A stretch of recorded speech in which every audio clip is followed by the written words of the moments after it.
from 10 to 11. 56 WHBQ Memphis and W253DF Memphis with Greg Gaston and Eli Savoy. Weekday mornings from 7 to 10. It's time for Sports Time on Sports 56 and 98.5 The first hour of Sports Time is brought to you by Lexus of Memphis. Here are your hosts, Brett Scott, Sportsworthy, and Ryan Davis.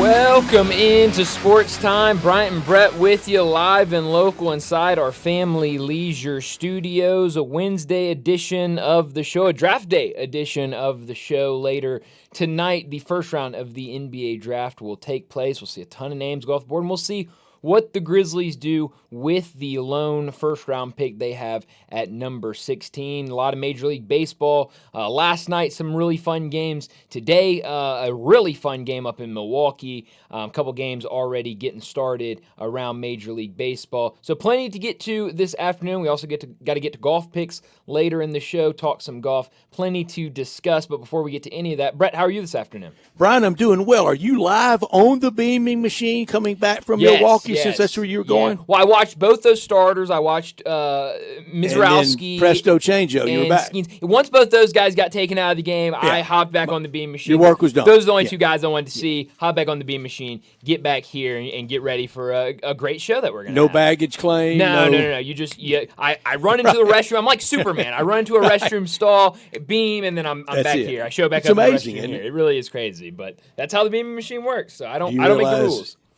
Your children may live to see that. Well, hey, I know you have no children, but I do someday not, when you do, maybe they will. Who knows? I hope that my children later down the road will still get the Superman reference that I made, and that's not something that is like in the way distant past. But what if you go full Groucho Marx with your children? What do you think they'll think well, of? What y'all thought of me when I invoked him yesterday? They might think I'm crazy. I don't know. Who knows? Really and truly, Fred Smith came up with an idea for the beaming machine. Oh, literally.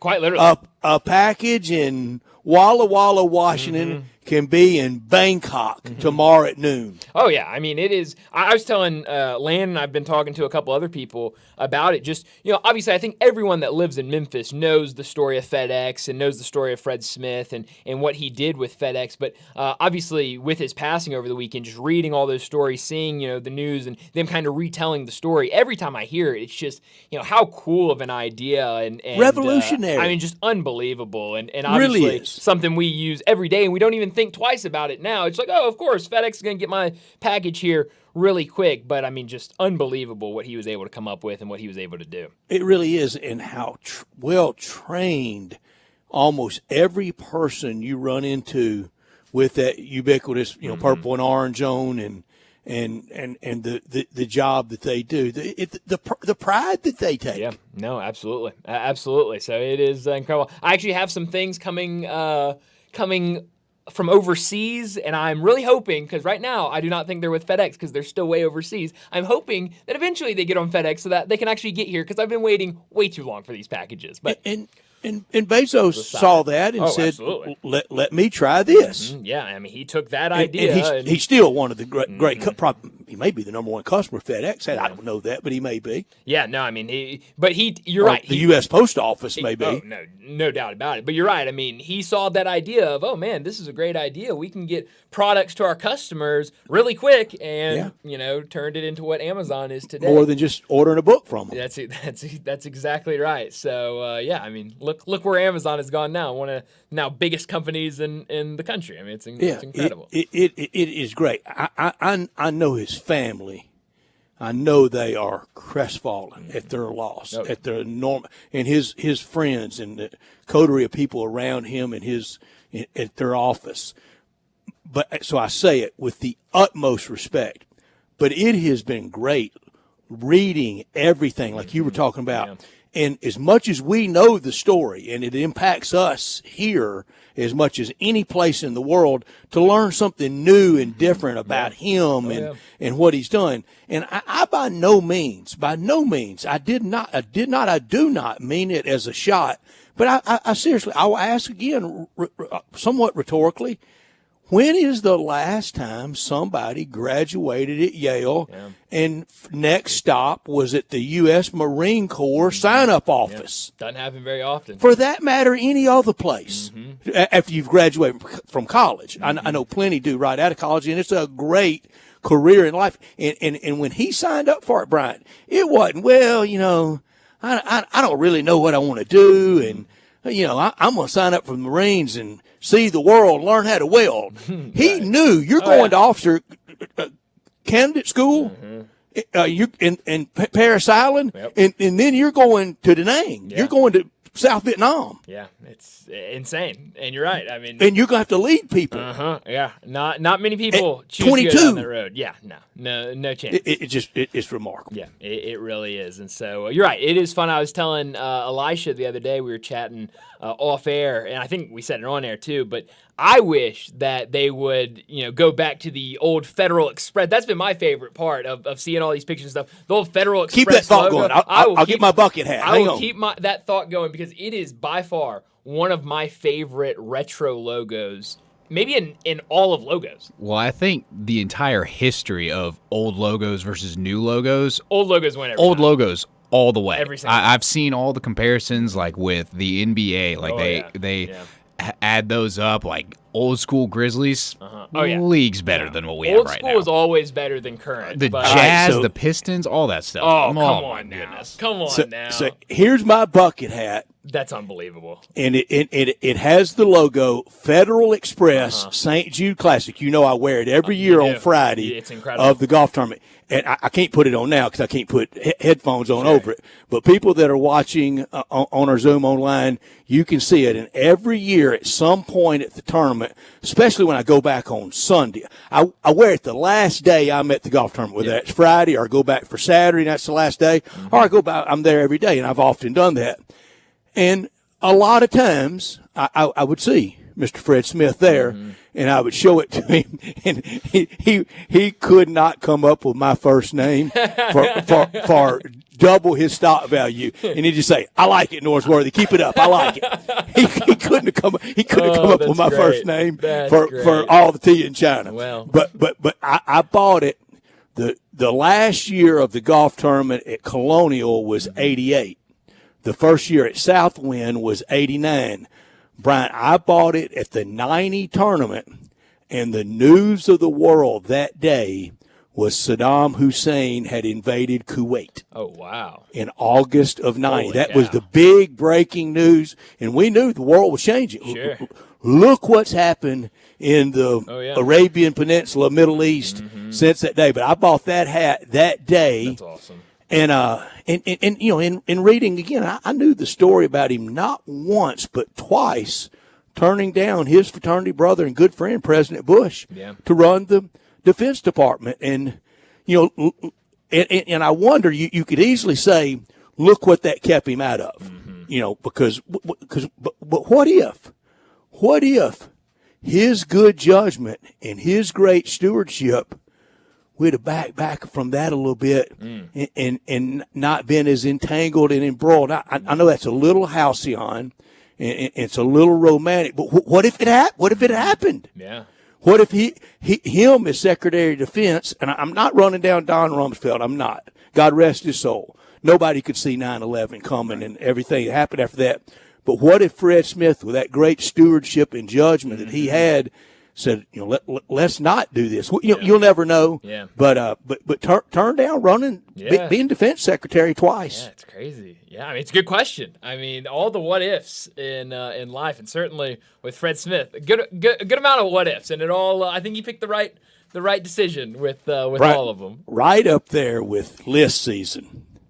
It is rapidly late June. We know the time of year. We got plenty to talk about. Brian and Landon and I often talk. I can assure you, good people out there, we never, ever, ever feel like, boy, there's nothing to talk about today. Ever, do we, Brian? I mean, never. Definitely not. There's always something, and I think always plenty of something. But there are places out there that it's screaming June, and two of those, right up there with list season, is now becoming. It's a great topic. I did it once years ago. and it just got bug nut crazy. And I backed away from trying it at this point in the year. But and you could apply it for anybody. You could apply it for the Tigers. You could apply it around here. What if Memphis had gotten an NFL team? And the topic is what ifs. And a good friend of mine, our friend Ryan Fowler, that hosts a show in Tuscaloosa, he asked me to be on one day last week, and I couldn't. I had obligations, and he was doing the biggest what ifs in Alabama football. And I sent him a couple of them, and I think the biggest is what if Bama had signed Bo Jackson and Auburn didn't. Oh, yeah. I think it's the biggest in Alabama history. There's a bunch of others. Well, I saw a thread of Arkansas media doing it, and it finally, rolling through some of the answers on the old Twitter machine, it finally got around to my answer. If I had to answer it for Arkansas. Okay. What if they had hired Lane Kiffin? Ooh. And they had him. Yeah. And he turned them down and took Ole Miss. Wow. That's a pretty good one.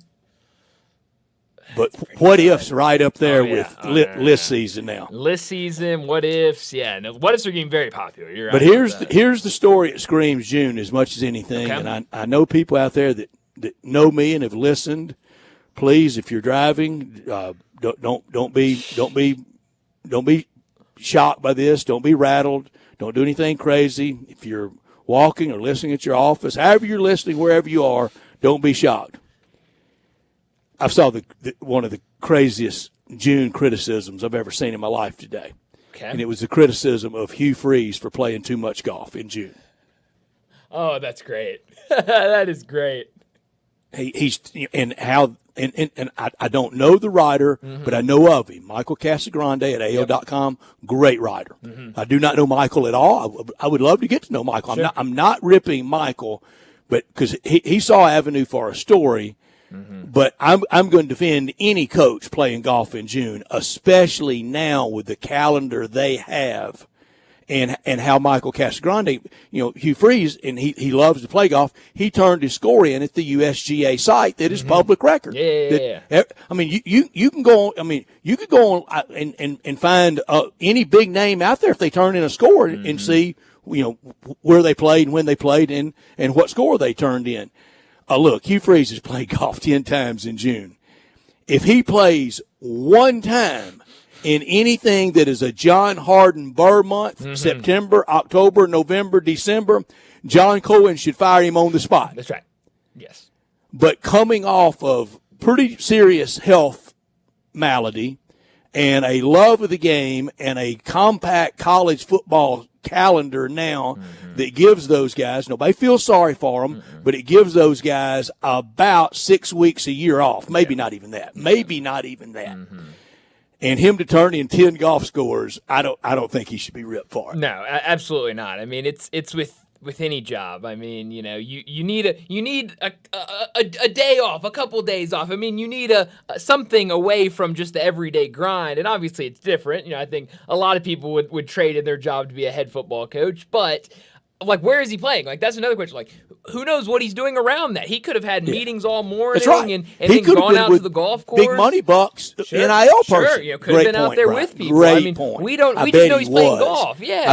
I bet he's not out there by himself. No, he could be doing anything while playing golf. He could have been doing anything before or after playing golf. He might have been with Tim Cook. Sure. The Apple Auburn alum. Yeah, just seeing that he played golf does not mean he completely took the day off, took the week off, and is out there playing golf. And if he did, good for him. It's June. Good for him. Who cares? And I'll bet somewhere in that round with the power of the telephone, a recruit, a mother, a booster, calling his buddy John Miller football ops guy. I bet he did something football related during that 4.5 hours. I would say so. I would just take a guess that he was not. Now, one of the funny responses, it was either 10 or 11 times, and of course the Bama fan responded, "He's played golf as many games as he's won at Auburn."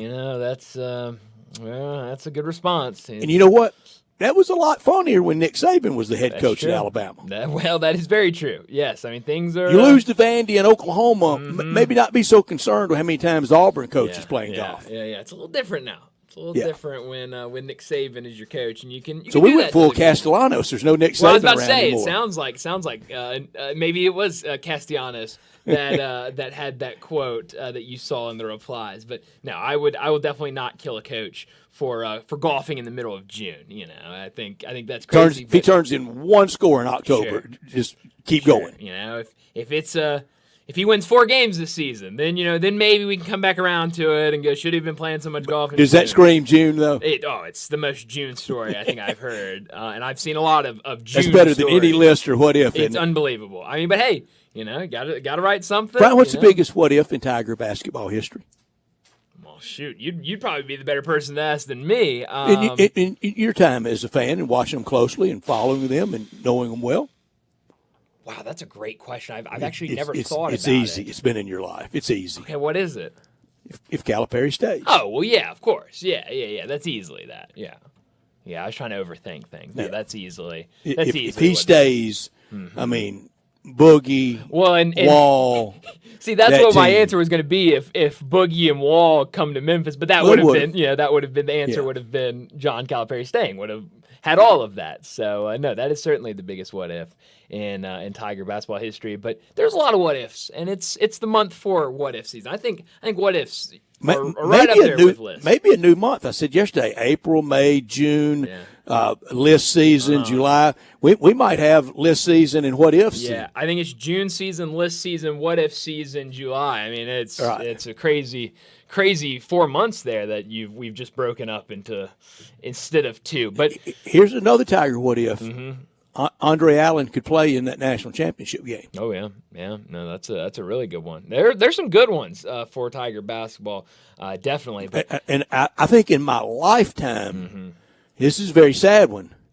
What if the late great John Gunn doesn't pass away because he was on his way to being Chris Webber before we knew who Chris Webber was. Yeah. Chris Webber was going to be John Gunn. Yeah, that's a really good one. There's a lot of good ones out there, but we've got a busy show today, so let me set it up before we get to top and not top story of the day. 3:30, we're going to talk the NBA draft, only a couple hours away from the first selection when Dallas makes the pick for Cooper Flagg. We'll talk a lot about the draft. We'll talk about the top of the draft. We'll talk about the Grizzlies, what they end up doing tonight with the number 16th pick. We'll do that in our next segment. 3:45, we'll talk some Major League Baseball. Cardinals, they get another win last night over the Chicago Cubs. We've got a couple of games that are already in action today, so we'll talk Major League Baseball at the end of this hour. 4 o'clock, John Goen from Timber Trust will join us. We'll talk some golf and make our weekly picks for this weekend's tournament up in Detroit. 4:30, this will be fun. Final grades for all 3 sports for the SEC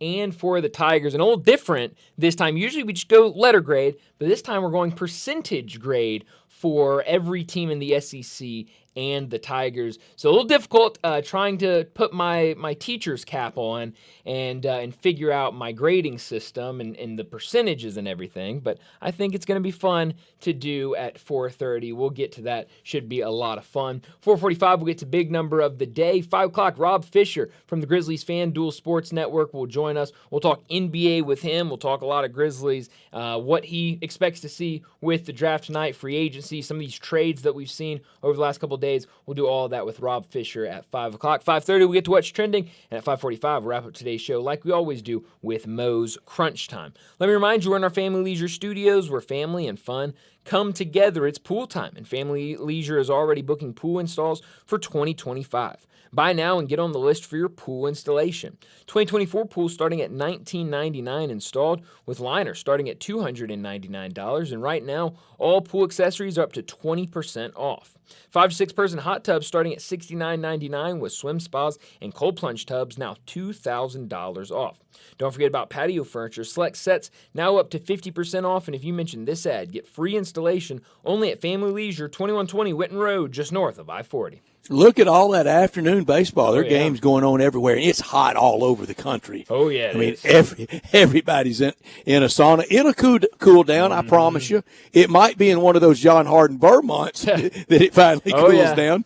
But I promise you it will eventually cool down. He's Brian. I'm Brett. We're Sports Time, produced by Landon Schmidt, and we're with you until 6 o'clock. We want you to be a part of our show by texting or calling 901-360-8255. That's the Sissy's Log Cabin text and talk line. All All our guests will appear on the Sissy's Log Cabin guest line at 901-360-8255. Always from our Family Leisure Studios. We need to be doing it live by one of those pools from Family Leisure on a day like this. Always from our Family Leisure Studios in this hour. Always brought to you by Lexus of Memphis at 2600 Ridgeway and online at lexusofmemphis.com. Great offers on all 2025 models and always special leasing options. Drive in luxury and confidence knowing that every new Lexus comes with complimentary first and second maintenance services. Call them at 901-334-9673, but they want you to stop by the one and only Lexus dealership in town at 2600 Ridgeway, and get inside, get in that air conditioner, and discuss one of those beautiful new cars. Put yourself in the driver's seat of one of those beautiful cars like that all-new 2025 flagship LS500. Take it for a ride. You'll be driving in style. When you purchase a Lexus, you get top-of-the-line engineering and design, and they make for the luxury driving experience. Online at lexusofmemphis.com. Experience amazing at Lexus of Memphis. Top story of the day. Well, my top story of the day, it has to be the NBA draft tonight.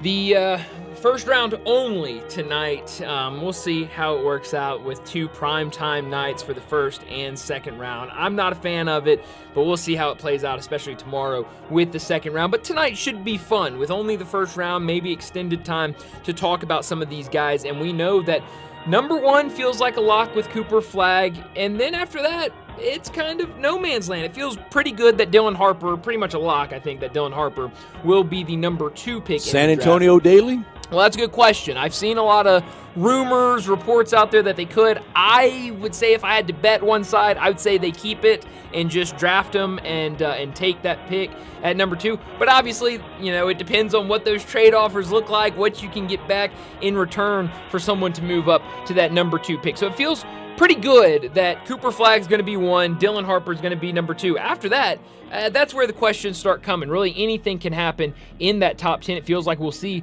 a good amount of trades tonight, especially in that top 10. A lot of teams trying to move into the top 10. And then we know the Memphis Grizzlies with the number 16 pick. What will they do tonight? Will they move it and make a trade to go get somebody, maybe a guy that has veteran experience in the NBA? Will they try to move around in that first round, either up or down in that first round, or will they stick at number 16 and make the pick? There's a handful of names out there of guys that will be in that range. I know our friend Jonah Dillon has a story up on the Commercial Appeal where he went through with kind of all of the mock drafts and who they have the Grizzlies taking and kind of put it all together. So, a good story where you can kind of go and look and see some of these names that at least people that make mock drafts have the Grizzlies taking. But a lot of questions for a lot of teams tonight, but definitely the Grizzlies with some questions of what will they do tonight.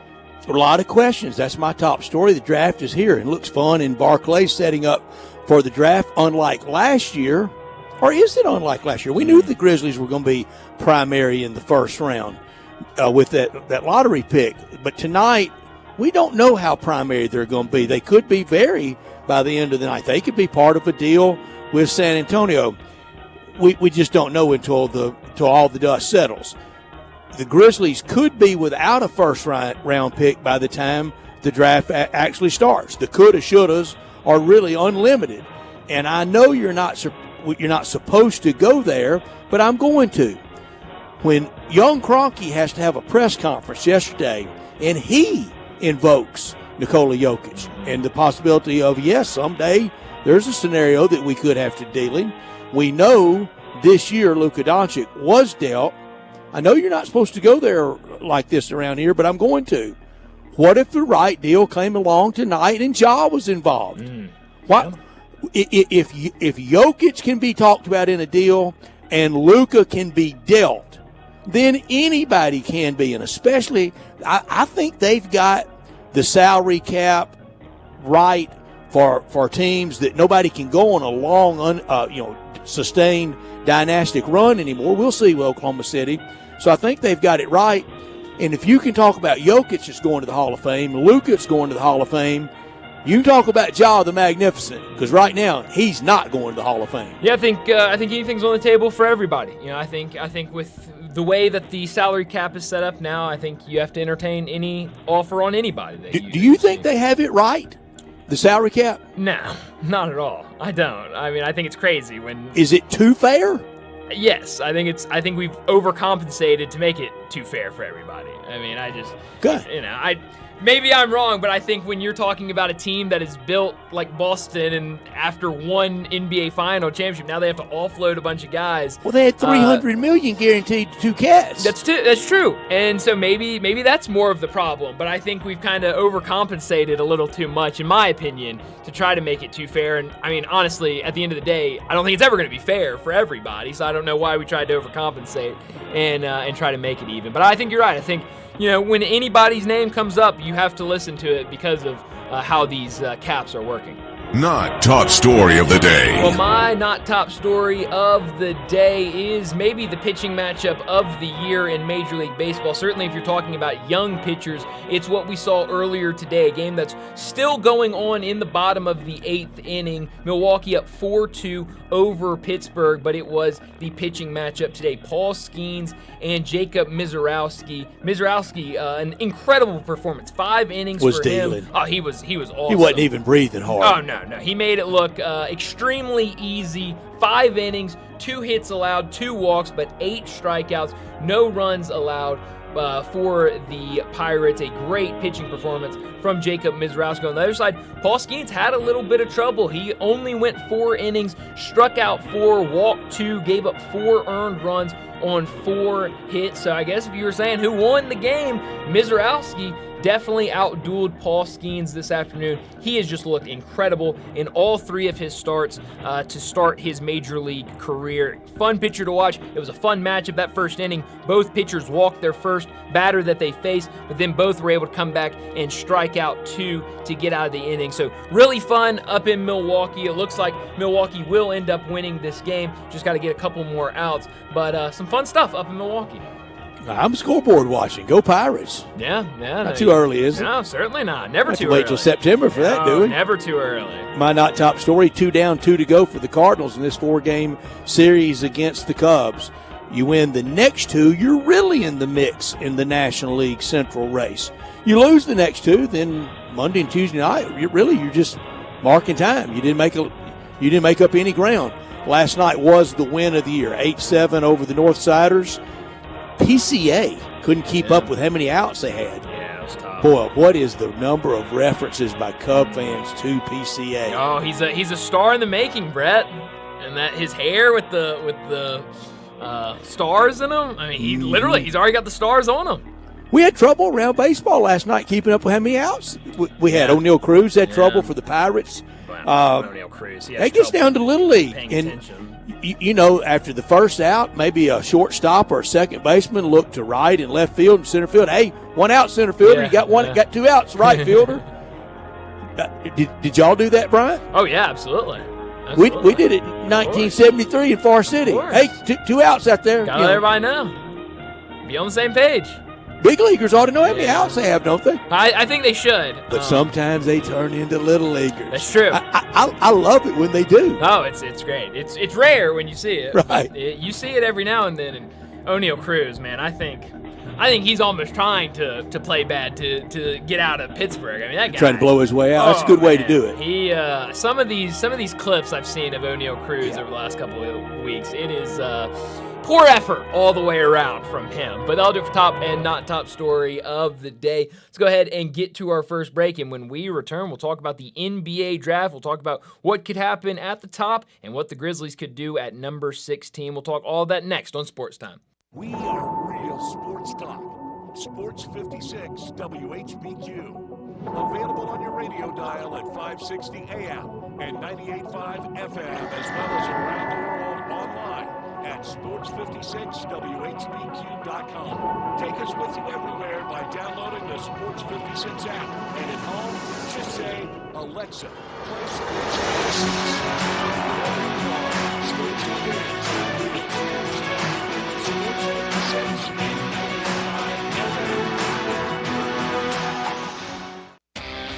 Visit Frontier Western Store today for new shirts and boots. Frontier is your top Carhartt store in the Mid-South. There's thousands of in-stock shirts and jeans. They have the classic K87 pocket tee in every color they make, including new ones just released. Available small to 4X. Want new jeans? Frontier has you covered with super tough work denim by Carhartt. And you've got to check out their selection of Ariat jeans for men, women, and children. You'll love how easy it is to find the size and style you need. Have you seen Frontier's remodeled world-famous boot showroom? It continues to expand. New styles by Ariat just arrived, plus plenty of in-stock proven classics too. Whether you need work or dress boots, trust that Frontier's the place to come. See thousands of pairs of Ariat boots and thousands more by Dan Post, Corral, Durango, Rocky, Twisted X, and others. And Frontier's pricing is lower than online and chain stores, so you know just the local shop to visit. Frontier Western Store, 5880 Goodman Road in Olive Branch, and on the web at frontierwesternstore.com. Locally owned and operated since 1967.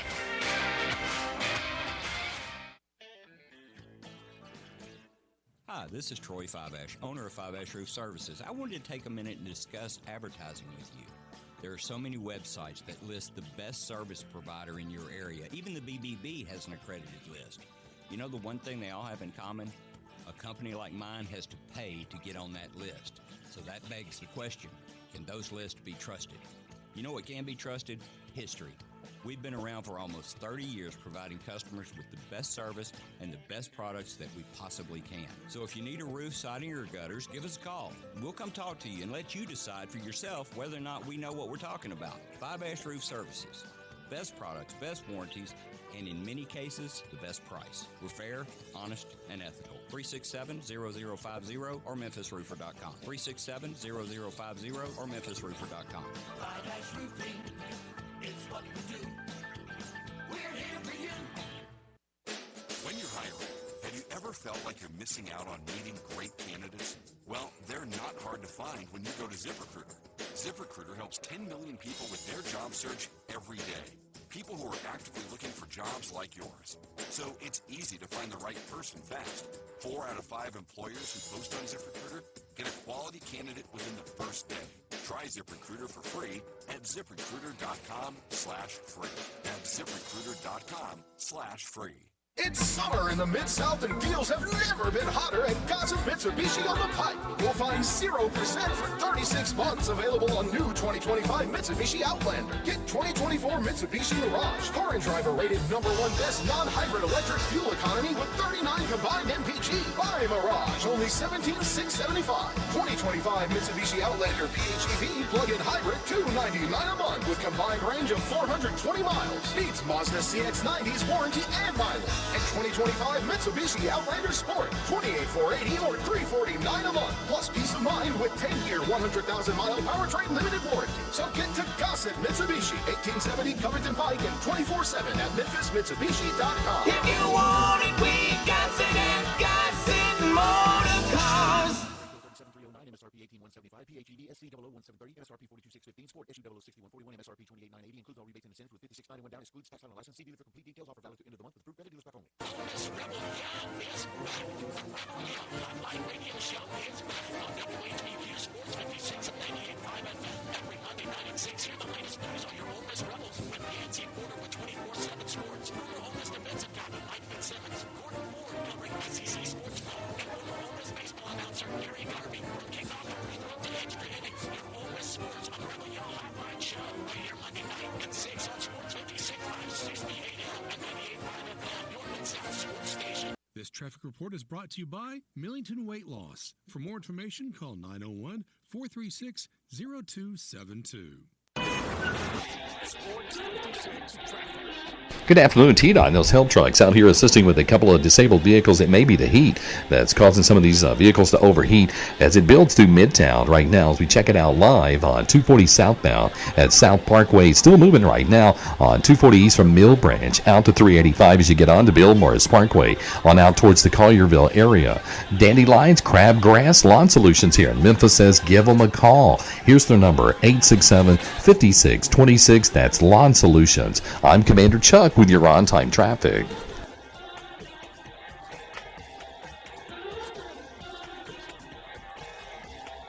Now, back to Sports Time on Sports 56. This hour is brought to you by Lexus Service. Here are your hosts, Let's Talk Sports with Brian Davis.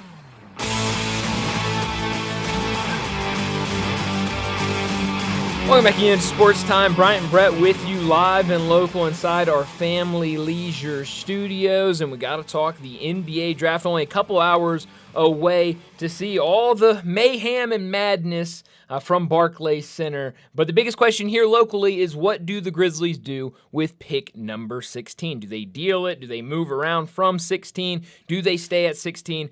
Pretty much everything, I think, is in play tonight for the Grizzlies. It is in play. And I would have thought by now, from when we signed off last night, I would have thought we would have had a lot more action. We've had none. Yeah. I would have thought we had had some action to a lot. Maybe as we get closer, it will begin. Drafting starts at 7 Central, right? That's correct. Well, the show starts at 7 Central. Did you see Marty Smith up in Cooper Flagg's hometown today? No, I missed Riding that. around in a boat. Oh, that's awesome. Somewhere in Maine. I don't remember the hometown. Oh, man. Shout out Maine. His brother's going to be playing at Maine next year. Oh, Ace Flag. Is that right? Can he play? He's all right. Yeah, he's okay. I mean, good enough to play Division I basketball, I guess. I bet we can. He's no Cooper. We'll know who the number one NIL donor to the Maine Black Bears That's will right. be. Yeah, I think they'll be getting an influx of money at Maine. But, yeah, he's going to be up there at Maine. Twin. Anytime anybody wants to use that dig, hey, Brett, how's Black Bears going to be this year? I don't know. I don't keep up with Maine.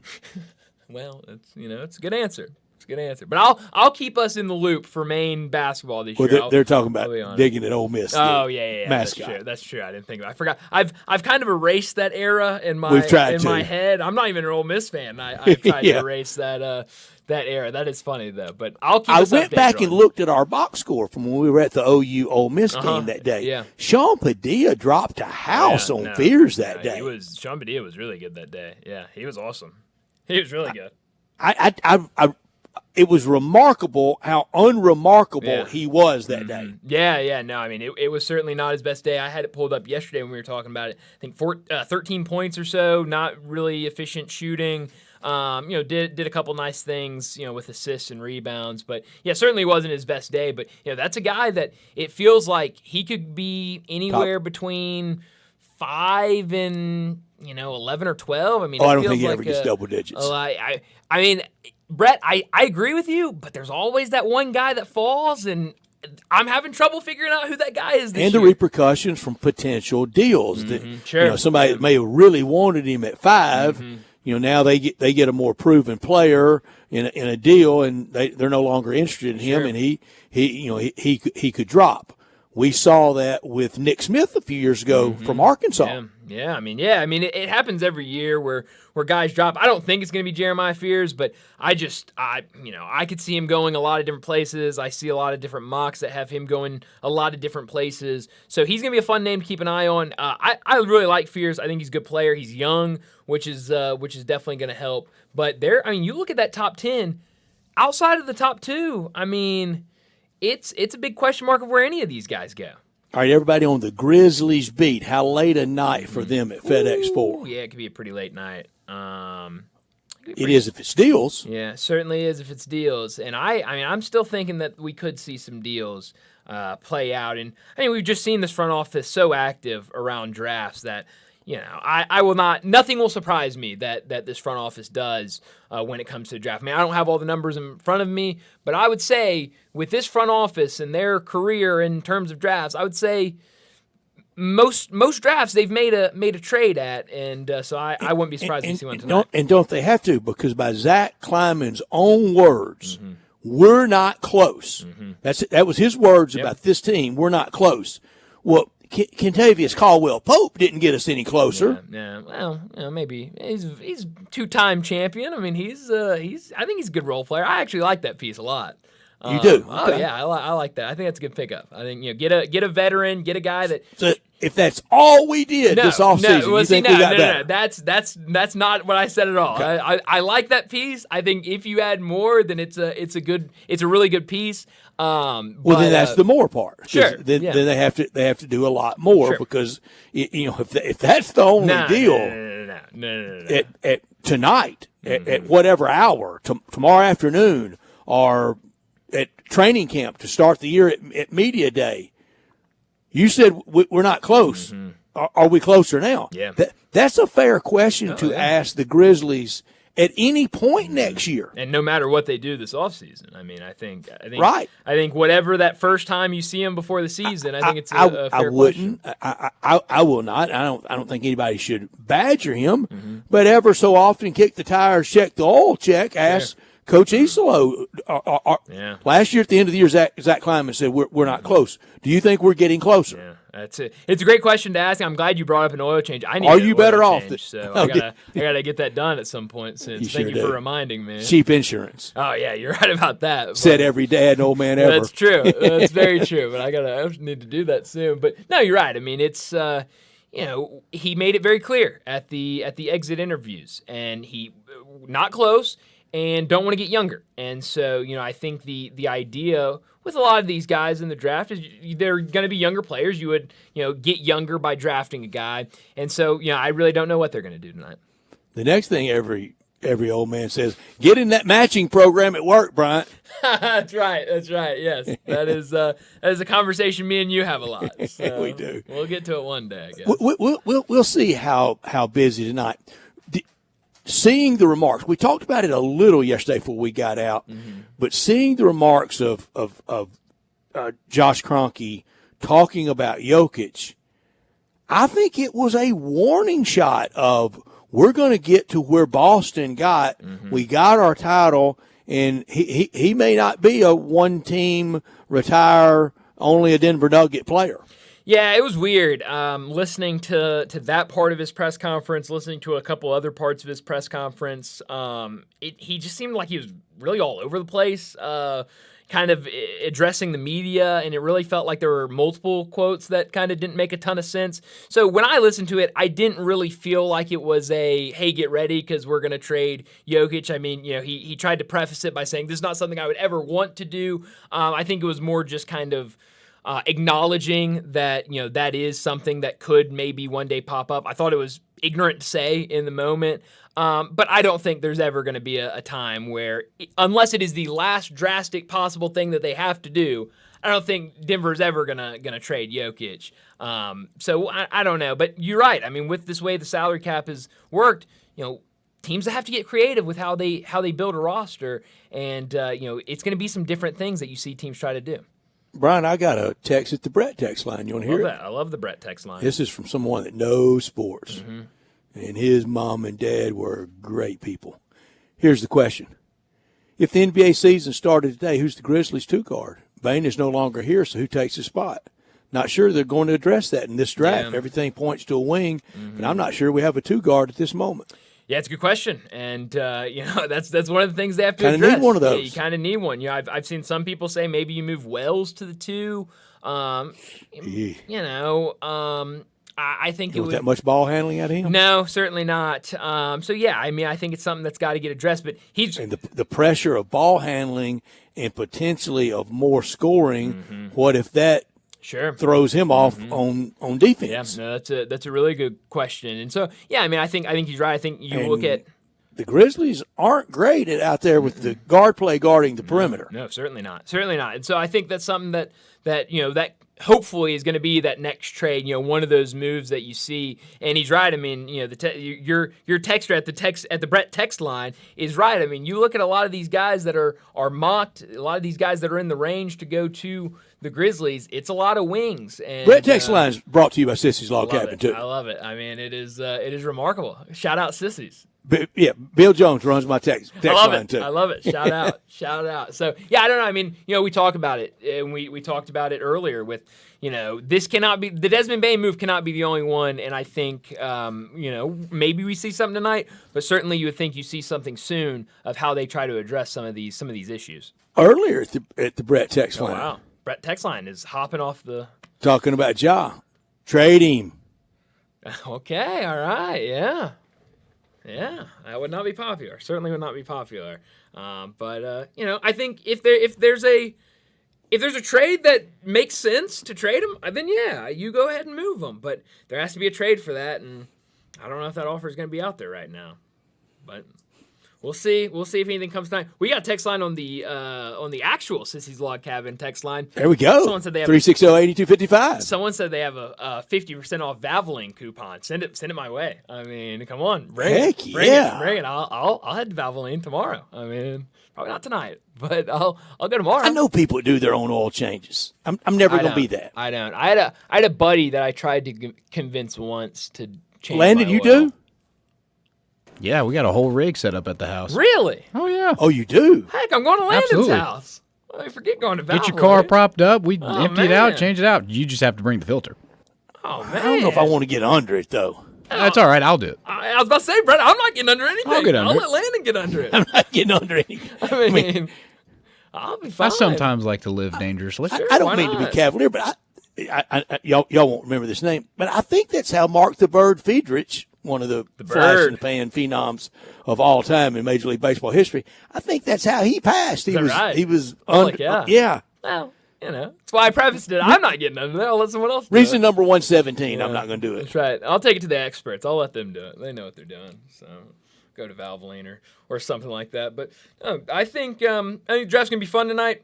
Obviously curious to see what the Grizzlies do, but I'm really intrigued with this top 10 because you look at Ace Bailey and kind of everything going on around him. You look at some of these other guys, some of the teams that are trying to – I mean, OKC's out there. There are rumors out there that OKC's trying to trade up into the top 10. I mean, it feels like – What do they want? Well, I guess that's the question. What are they trying to do, take over the world? I don't know. And I mean, that's what's... Lighten up, OKC. You got your title. That's what's scary to me. I mean, who has OKC identified in this top 10 that they're saying we want to get up there and draft him and, there's no pressure on him. I mean, you go to OKC, you're sitting at the end of the bench, maybe playing in the G League, developing, and, we'll see you down the road. So, I don't know what happens after in the top 10.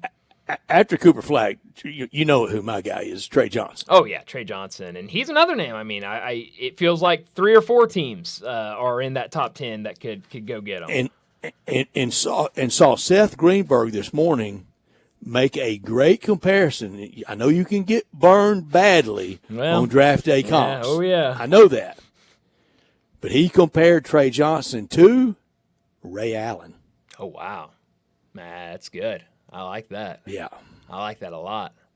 Yeah, no. Catch and shoot guys. Yeah. I was listening to something. Transition shoot guys. Yeah, I like that a lot. I was listening to something yesterday talking about Trey Johnson, and it was something that I kind of knew but kind of did not know, and obviously watching him play last year, you could see it a little bit in his game, but how underrated his passing and facilitating is that, and I did not know this background, he went to Link Academy, and when he was recruited to go to Link, that they brought him in, they said, look, we know you are a shooting guard, we know you like to play the 2, we do not have a starting caliber point guard here right now, we need you to run point, and we'll get you a point guard, and we'll move you back to the 2. That never happened. His last 2 years at Link, supposedly he had to play point guard the entire time, and so that he's very capable, as a ball handler, bringing the ball up. Obviously, that's not what you really want him to do all the time, but he can do it and is a pretty good passer.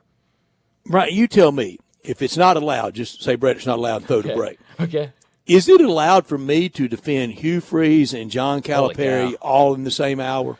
I mean, I think the only thing I can say about it is let's go ahead and get it out of the way in the first hour, so that we can defend all these guys in the first hour, and then once we get to 4:00, we're not defending these guys anymore. In the Arkansas-Texas game at Bud Walton Arena in late February, Trey Johnson's lighting it up. He's the only guy that could beat Texas.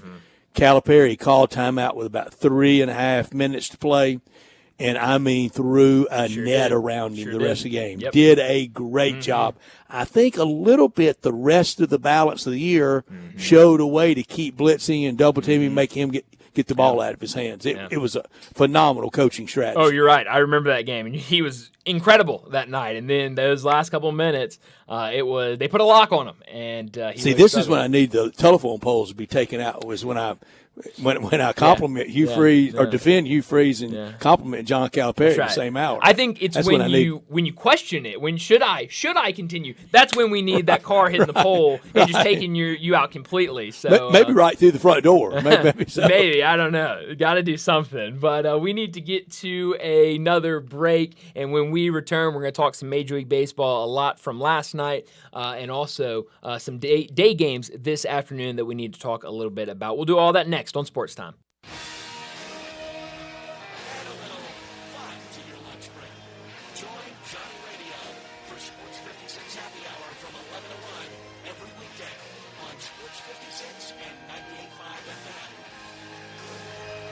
You know, sometimes I wish I had a gun. Well, I'm armed, but before I bought one, I still went to Top Gun Academy to learn to protect myself without a gun. How is that possible? Top Gun's personal protection training. It's perfect if you want to protect yourself without firearms. I don't know. And it's perfect if you feel the need to carry a gun for self-defense, because the last thing you really want to do is shoot. That is scary. Not at Top Gun. It's very comfortable, and you learn to load, handle, and shoot a handgun safely. Protect yourself. Go to Top Gun Academy. They're at 2770 Whitten Road. Jenkins Floors and More invites you to the retail warehouse where they pass wholesale savings on to you. Jenkins Floors at 2356 Goodman Road in Horn Lake. Also stores in Cleveland, Mississippi and Little Rock. They specialize in flooring and carpeting, tile, plantation shutters, and blinds. Jenkins makes your life easy with a 2-week turnaround. Contractors, builders, or family projects, call 662-469-9350 for a free estimate. Owners Timmy and Rebecca Jenkins say hello to Sports 56 fans and look forward to your business. Mid-South, if you're looking for a great deal, get to Gossett Chrysler Dodge Jeep Ram Fiat for the employee pricing plus sales event. 2025 Dodge Hornet GT, buy it for $26,457 or $344.68 a month. That's over $5,000 off MSRP. 2025 Jeep Compass Latitude 4-wheel drive, over $6,000 off MSRP at $23,541 or $297 a month. And 2025 Ram 1500 Tradesman Crew Cab 5-foot-7 box rear-wheel drive, over $11,000 off MSRP at $36,869 or just $511.87 a month, or 1.9 for 72's available. So drive past the rest and come to the best. Gossett Chrysler Dodge Jeep Ram Fiat on the Pike or online at GossettMotorCars.net. If you want it, we got it at Gossett Motorcars. SBA 46076, MSRP 31590, Compass ST 567703, MSRP 29765, Ram SN 728 346, MSRP 48260, includes all rebates and incentives, PF 895, excludes tax title license. See dealer for complete details. Offer valid to end of the month with approved credit. Dealer stock only. Corky's Barbecue. Cooking it up. Down home way, hit me smoke flavor like the good old days. Hey y'all, Jimmy Stovall here with Corky's Barbecue. With over 175,000 cars served in our drive-thru, 4,000 online pickup orders, and 1,500 party packs delivered to offices and events every year, Corky's is your trusted go-to barbecue for parties. Our party packs start at just $6.99 per person. You can choose 1, 2, or 3 meat combos, pick your favorite sides, and as you know, Corky's always gives you plenty of food, so you never worry about running out. Whether it's pickup or delivery, we've got you covered. Corky's makes it easy to impress your guests. Visit Corky'sBBQ.com to order for your next dinner. Encore flavor, Corky's Barbecue. Everyone needs protection, whether you're on the field or on the road, so make sure you have the best. Bob Simpson State Farm Insurance can buckle you up with auto insurance, can back you up with life and health insurance, cover your business whether it's starting, growing, or maturing, and don't forget to insure your home, no matter if you're an owner or a renter. Like a good neighbor, State Farm is there. Call Bob Simpson today at 901-381-1233 or go online and get a free quote at bobsimpson.org. Stay protected with your good neighbor, Bob Simpson. Now, back to Sports Time on Sports 56. This hour is brought to you by Lexus and Davis. Here are your hosts, Lone Star Sports Movie and Brian Davis.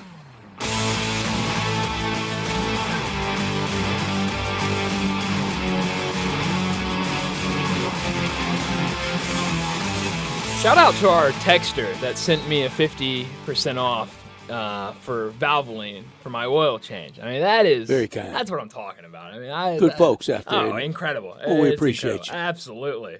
So that was nice to see during the break. But we got to talk Major League Baseball about everything going on around the country, and the Cardinals now back-to-back wins over the Cubs. It was a wild one last night to get that win. It was a little bit of confusion in the outfield by the Cubs, but ultimately a win's a win, and now they're looking to win the series tonight over the Cubs. A great opportunity, and certainly an even better opportunity to at least, at the very least, they're going to split the series, which I think is really, really good for the Cardinals. In sweltering St. Louis, it really is. It's hot everywhere.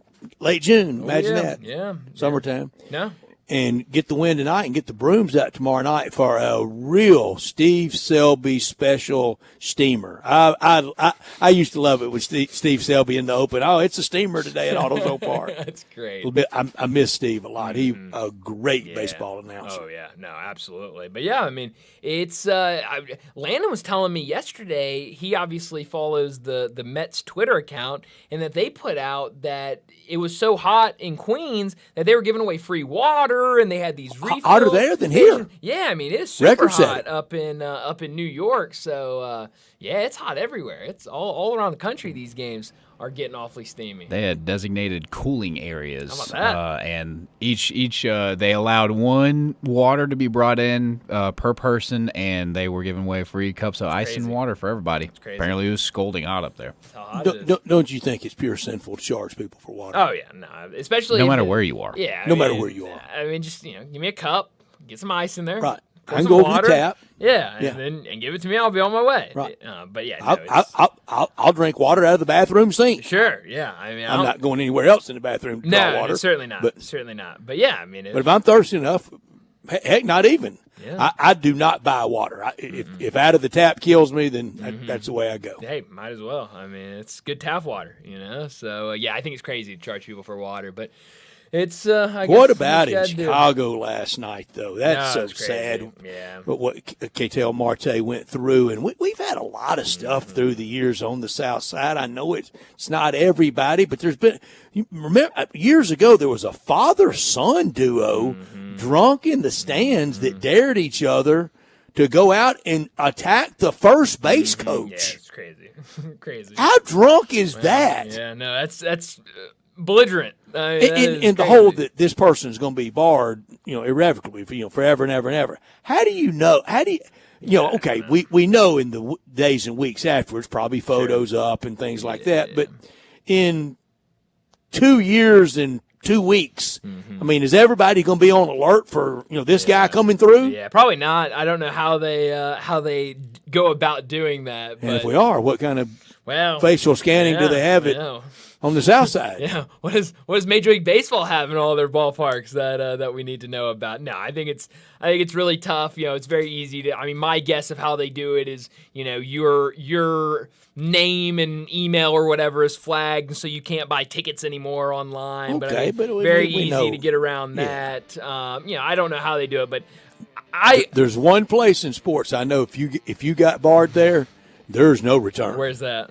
Augusta National. Oh yeah, well that's true. Yeah, you're definitely gone there. But no, I hope I don't. They know. got better toys than the CIA. Well, yeah, hey, that's probably a torture dungeon. That's the Masters for you. But no, I hope that we can keep up with this guy and make sure he doesn't enter any more Major League Baseball stands. When you have a athlete out on the field in tears.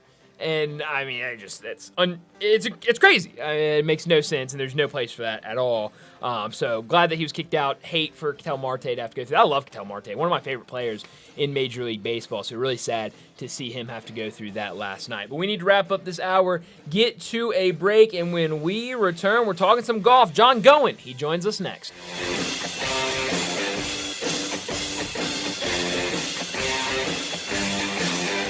Everything today is technologically based. Well, except maybe you.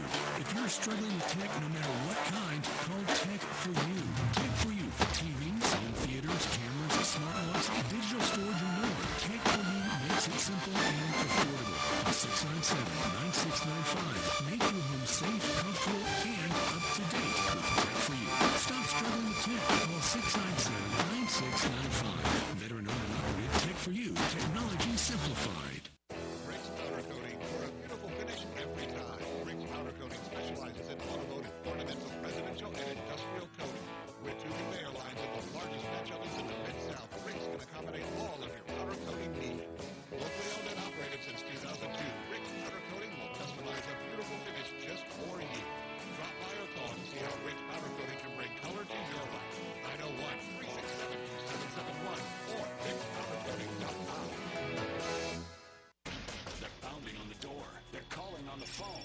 They're threatening to close your business. If debt has your business on the brink, call Ray Reynolds, the godfather of credit. For over 40 years, Ray Reynolds has helped thousands of customers get millions in cash credit. It's no wonder why they call Ray the godfather of credit. You may even be able to raise your score above 750 before the end of the year. You can even get a new personal or business credit line up to $50,000 within days. If your credit needs a rebuild, call Ray Reynolds and receive a $1,000 cash credit card at closing.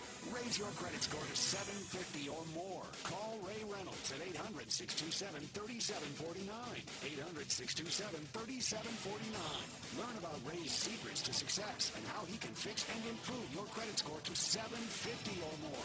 Call the godfather of credit rebuild, Ray Reynolds, at 800-627-3749. 800-627-3749.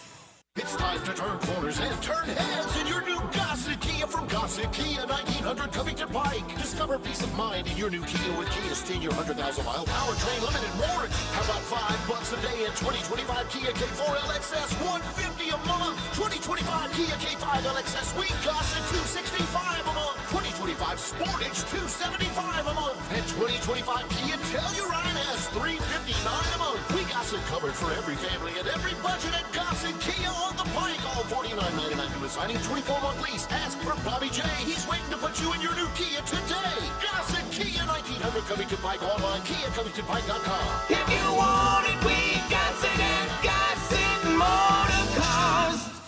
$20,000 miles per year. K4 SE 137 210, MSRP 24,340, K5 S 536 6209, MSRP 29,170, Sportage SG 271 1755, MSRP 34,115, Telluride SG 66 2001, MSRP 41,060. Must finance through KFA, excludes tax on license with approved credit dealer stock only. See dealer for complete details. Offer valid through 07225. Drivers who switch and save with Progressive could save hundreds. With that kind of money, you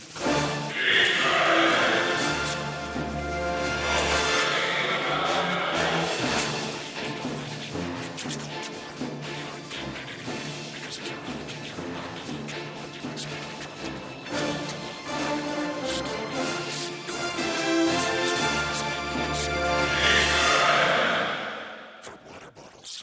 Progressive Casualty Insurance Company and affiliates not available in all states. Potential savings will vary. Listen each and every Sunday morning at 11 to join Ottawa Presbyterian Church for worship.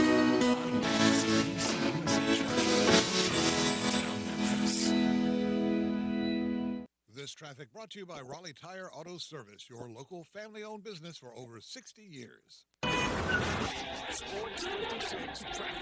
Good afternoon. Trying to pick up on some of the major outbound routes like 55 trying to get south of Memphis down through parts of DeSoto County there through South Haven on the increase southbound there at State Line Road. It's a little bit crowded, no surprise. Over here, especially certain sections of Sam Cooper going outbound. It's trying its best to pick up through Midtown just in the last few minutes. I-40 at Chelsea. 40 still moving and going eastbound at the moment all the way over to White Station.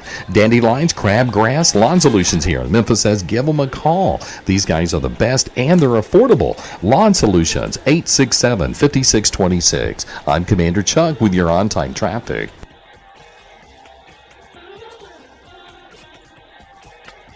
This is Original Sports Station. We are Sports 56, WHBQ Memphis, and W253 DF Memphis. Sports Time on Sports 56 and 95 FM. Once again, Brett Roserby and Ryan Davis.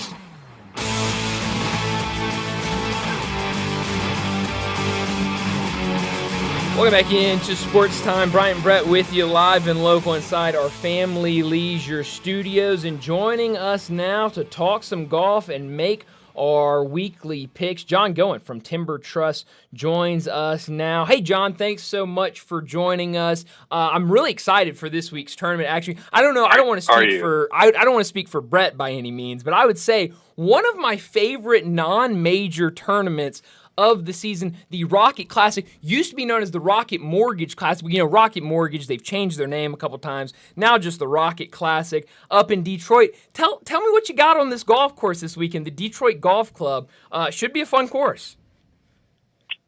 Yeah, it should be a good time. I mean, they've hosted this for the last few years, and guys seem to. Again, it's kind of their break from their post-U.S. Open beating.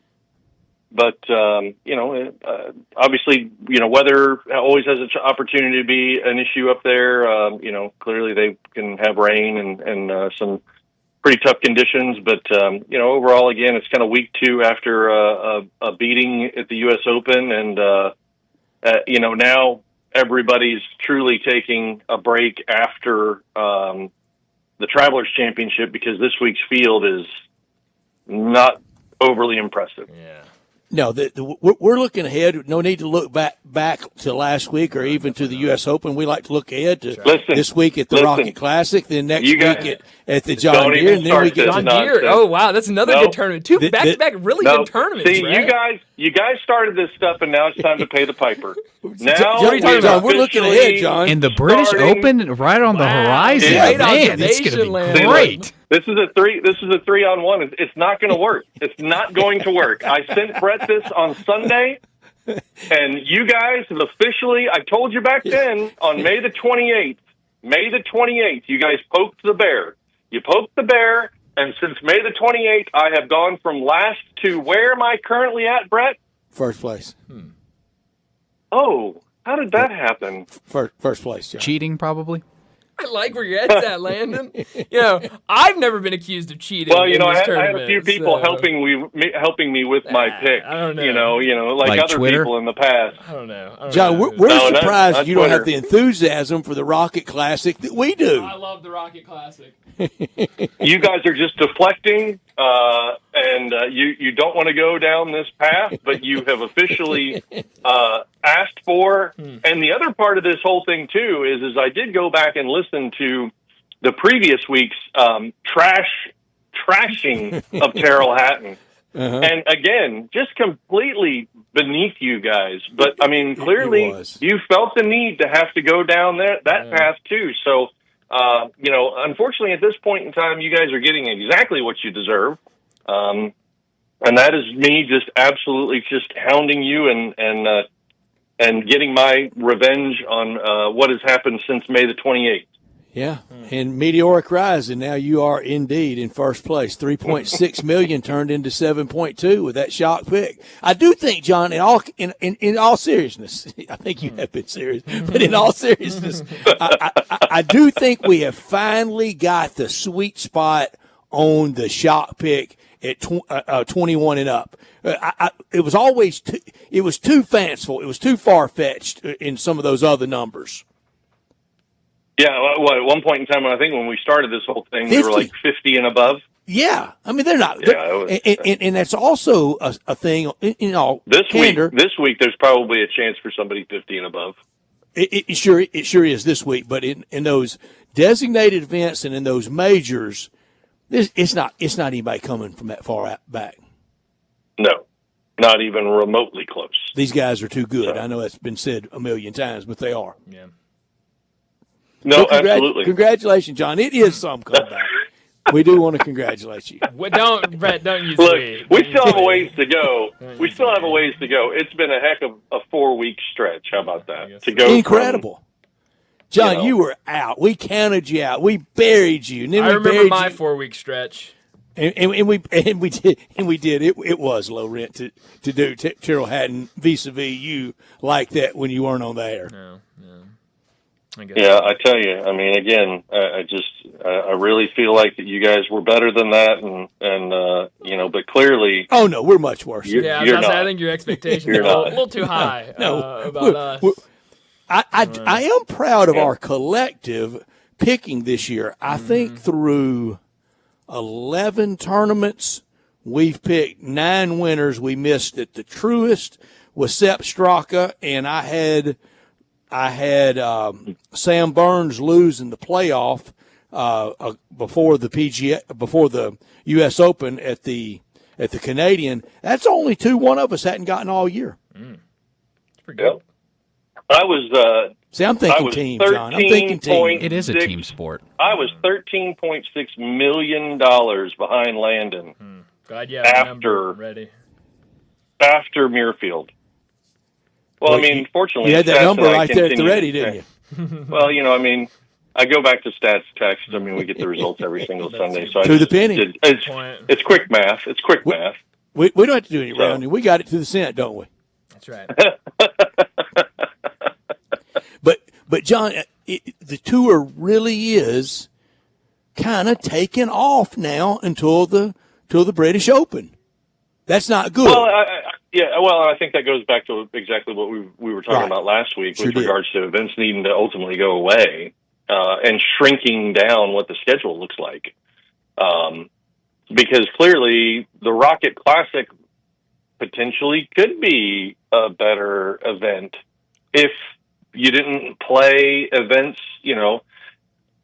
from September through, October, November, with the fall schedule. And then the I think, look, we had goofy golf season when we didn't have the wraparound schedule. Of course, back in the days where you had the Skins game around Thanksgiving time and all that other stuff. But, the tour wanted to be a little bit more like the European tour and have golf on, a bit more year round as opposed to this massive break between, the end of the Tour Championship, which back then was, the end of September.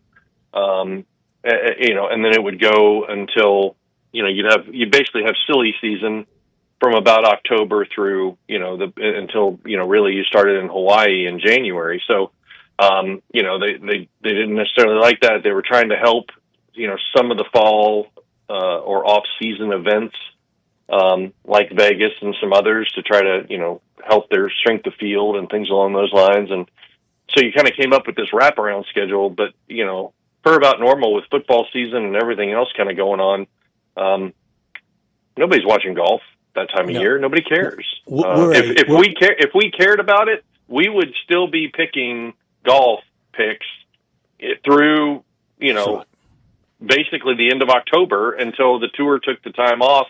And then we would start it back up again in January at the Century and kind of move forward from there. We all know, that at the end of the day, even though the Players is now back in March, golf really doesn't start until Augusta. Yes, it's nice to have the Players Championship in March to at least give you a little bit of something earlier than Augusta. But at the end of the day, the rest of the tour schedule up until Augusta time is kind of doesn't really do anything for anybody. We're in a world for golf of the majors, the playoffs, and about 4 other tournaments: Bay Hill, Pebble, maybe Torrey Pines, certainly a tour or Players Championship. But what's a good number? Is it because is it do we need to have 28 to 32 events?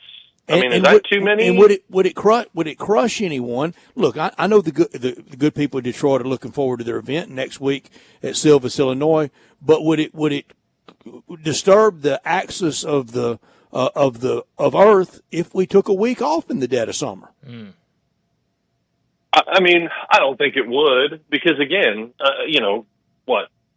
I haven't really looked at viewership numbers for this year. Viewership numbers last year were off rather substantially. And let's face it, the other thing that desperately needs to happen, as we've discussed, is, we've got to get these guys back together. We've got to figure out how you can get DeChambeau and Brooks Koepka and some of these other guys back competing on a bit more of a regular basis. I think it'll be very interesting once Jay kind of moves on and the new commissioner comes in. As to what direction we go and what the mandates are going to be for how many events you got to play in and this, that, and the other. Because, let's face it, now to your point, you've got the majors, and you've got all the signature events, and then you've got the playoffs. And outside of those, guys really aren't playing all that much, unless they're absolutely forced to. So I think, again, I think you got to find whatever the sweet spot is. If you space it out a little bit here and there, heck, Liv doesn't play every single week. I mean, so clearly there is an opportunity, to kind of spread the schedule out a little bit and, and at least give these guys an opportunity to take a breather. And then maybe you can strengthen, all your fields. And two, although the sponsors of those events that would go away are gone, if you have the opportunity to literally then make every event a signature event, your purses go up, guys become a little bit more interested on a consistent basis. And, I think your field strength at each event that you do host, would draw eyeballs and make it a little bit more interesting even for the local spectators. A lot of people talking about Tommy Fleetwood this week after letting the weekend get away from him, was right there to get the first win for him on the PGA Tour, came up just short. What do you make of him? Because obviously a popular golfer, has had success internationally, but just good Ryder Cup player. Good Ryder Cup player, just can't get that PGA Tour win. So he's Colin Montgomery of this generation. Great That's comparison. Really good comparison. That is it, John. Yeah.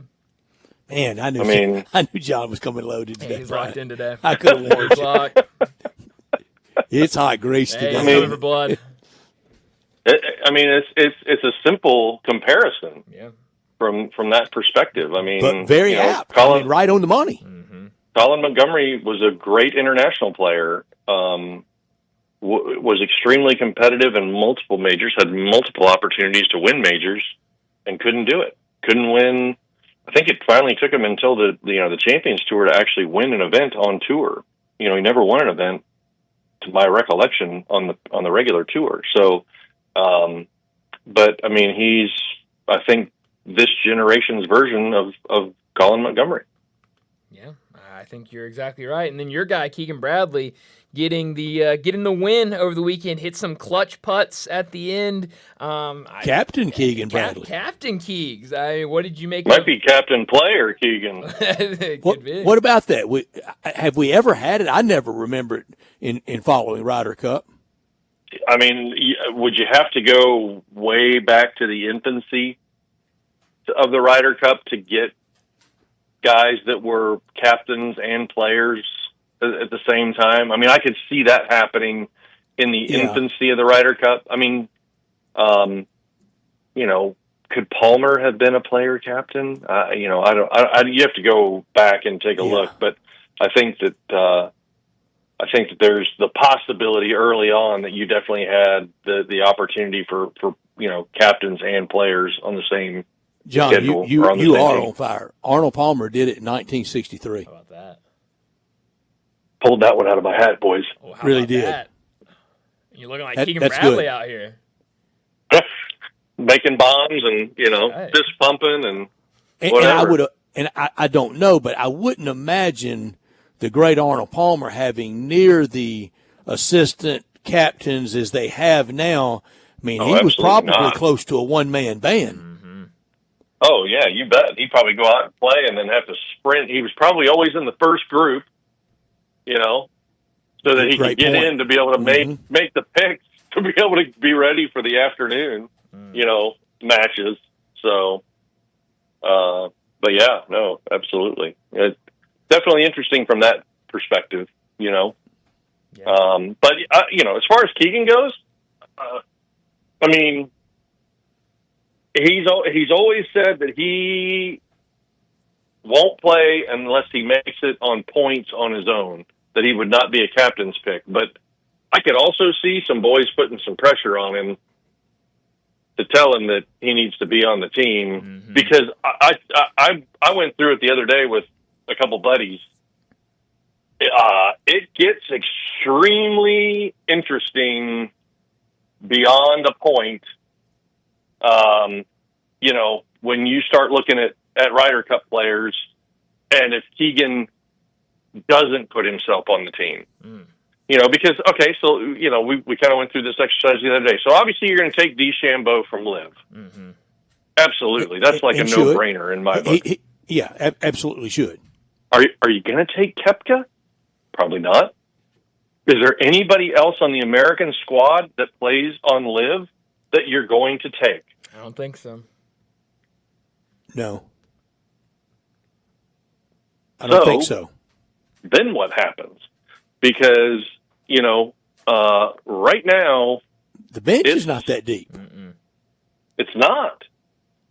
It's not at all. I think that Keegan's going to have to take a really hard look at himself, even if he doesn't make it on points just from events. I think he's really got to take a hard look at himself, from that standpoint. Because, like right now, it's Scheffler, Schauffele, J.J. Spawn, Russell Henley, DeChambeau, and JT. That's your top six. Yeah. Then you go Morikawa, Ben Griffin. Keegan is 9 right now. Harris English, Maverick McNeely, and Brian Harmon. Okay? Once you get Andrew beyond Novak. that, Andrew Novak, Cantlay, Patrick probably is the captain's pick, just because I think he's pretty solid. And come Sam through, Burns, whether he's wearing a hat or not. No way. Yeah. Don't care about Sam Burns. No chance in this world. Tom Hoagie, sorry. Cam Young, Berger, no way. Finau, you would have thought would have been a lock. Not having a great year. Probably No not way. going to make the team. Finau over a putt to win the Ryder Cup. We know what happens. No Lucas Glover. Denny McCarthy. No. Wyndham Clark. He's going to destroy property. We have to buy another locker. We've all picked him, I think, at some point during this year. Yeah. If he has a strong back half of the season, Akshay Bhatia. Oh, man. Maybe. He shot 81 on a Sunday for me. Yeah, that's true. Jordan Spieth is 25. There's no way in this world he's making that team. And where Keegan Bradley is, John, that used to be automatic till we narrowed it. Correct. We lessened it. And, John, do you ever watch Patrick Gary? Reed's 33. He's the only other live guy that's even remotely in the ballpark. Max Homa's gone. Yeah, gone. John, do you ever watch on Golf Channel, and he used to be a regular on Golf Channel, Gary Williams' show? It's his podcast that they run for programming on Golf Channel. Do you ever watch that? On occasion. I listen to him, too, on Sirius XM. I think he's great. A little bit, too. With 5 clubs. He said if we're going to put the pressure on these guys to be captains, then let them pick the whole team. Yeah, absolutely. Why do you have automatic qualifiers? That would be a substantial change, but which as we have discussed in the past, I think that there's too many traditionalists in today's society. That's why, look, Titleist is the number one ball in golf for a reason. It's because that's what people have always played, and that's what people are going to play. It's probably, I think Callaway and TaylorMade probably make an, equally as good golf ball, but, it's just like tucking in your shirts and not wearing your hat backwards and this and that. Golf is made up of that, and the Ryder Cup is no different. So, I think that they've made as much of a change as they're going to make with regards to how the team is picked. To give the captain 6 picks is, I think, about as far as you can go with it, with everybody being, and have everybody be comfortable about it. Because then at least you're going to get your more than likely highest ranked players that are going to auto qualify. You're having to just figure it out. It's just like the college football playoff at the end of the day. Now that you're at 12, ultimately going to more than likely expand to 16. John's on fire today. I'm telling you, you're are trying on fire to figure today. it out. You're trying to figure out, a bunch of minutia in the bottom. Yeah. That is a great comparison, John. You have nailed it today. I knew you were loaded for bear. Well, that's great. He can nail all this. I just don't want him to nail this next 3 minutes. All right, let me try the comeback. Let me have that first pick. I'm up first. I'm going to take the stadium, Ben Hill Griffin Stadium. Ben Griffin. All right. Right? Let's see. I will go with Cam Young. who John just maligned. Sure did. Just trashed him. Landon. Well, it's a odd change of pace for me to be picking third, but I guess I'll make the most out of it, and I'll go with a repeat. I'll go Colin Morikawa. Oh wow! New caddy, third caddy of the year for Colin Morikawa, or second.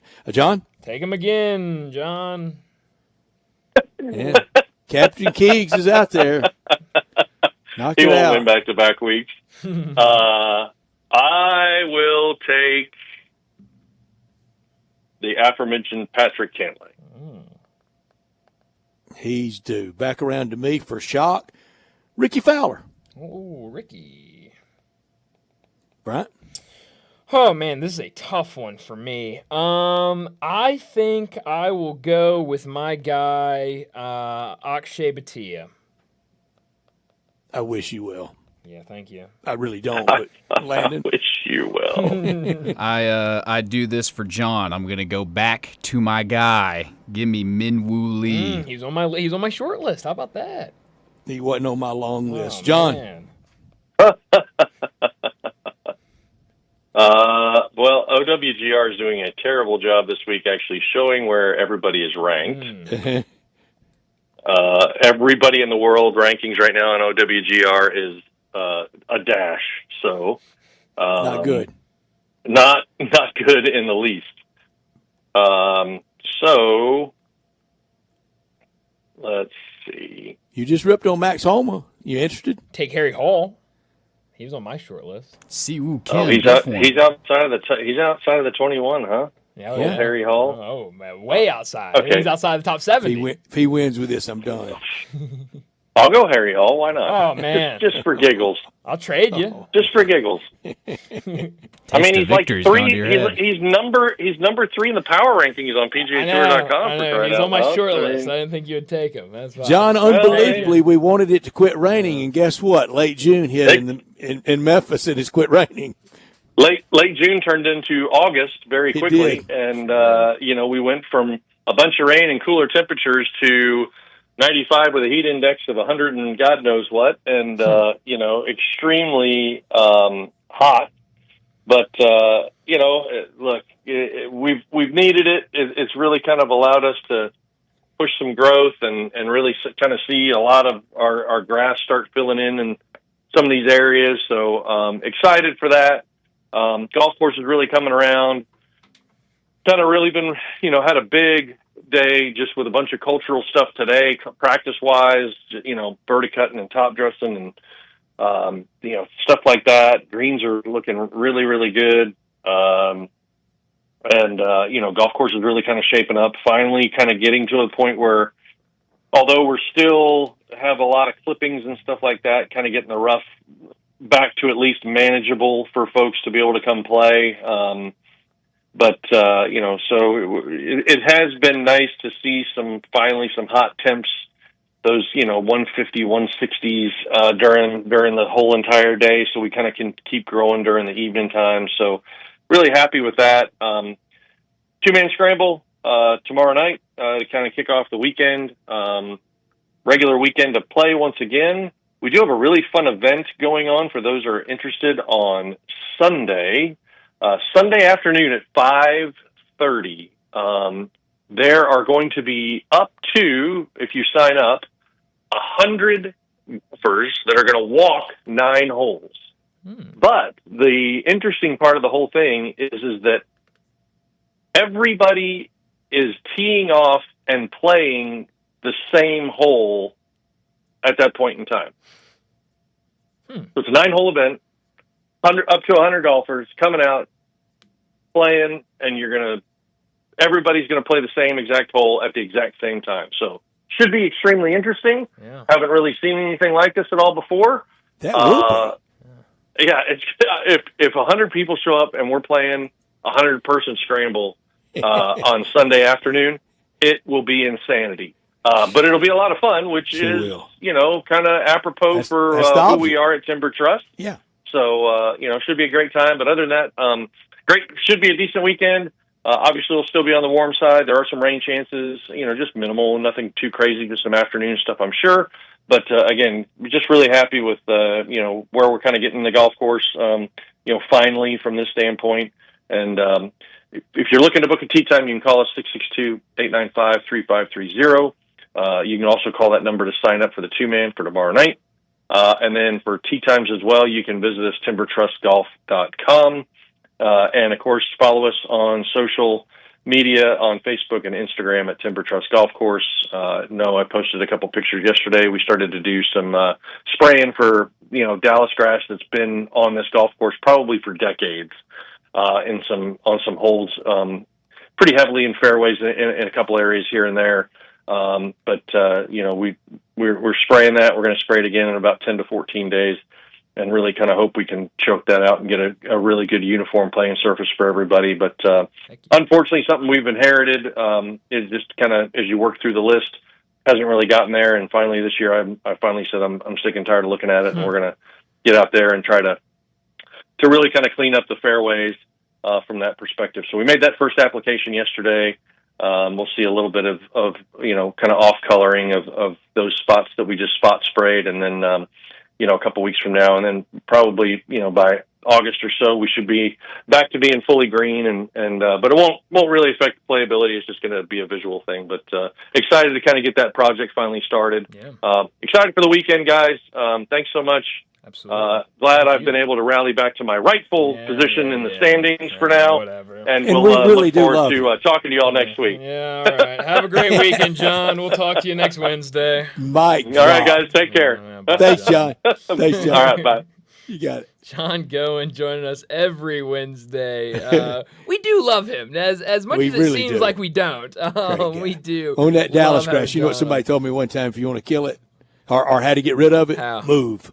Well, I guess that's one option. So, yeah, it sounds like a big project for him, but definitely go down to Timber Trust, get around golf, and check out that 100 golfers doing the same hole. That sounds insane, but sounds like a lot of fun.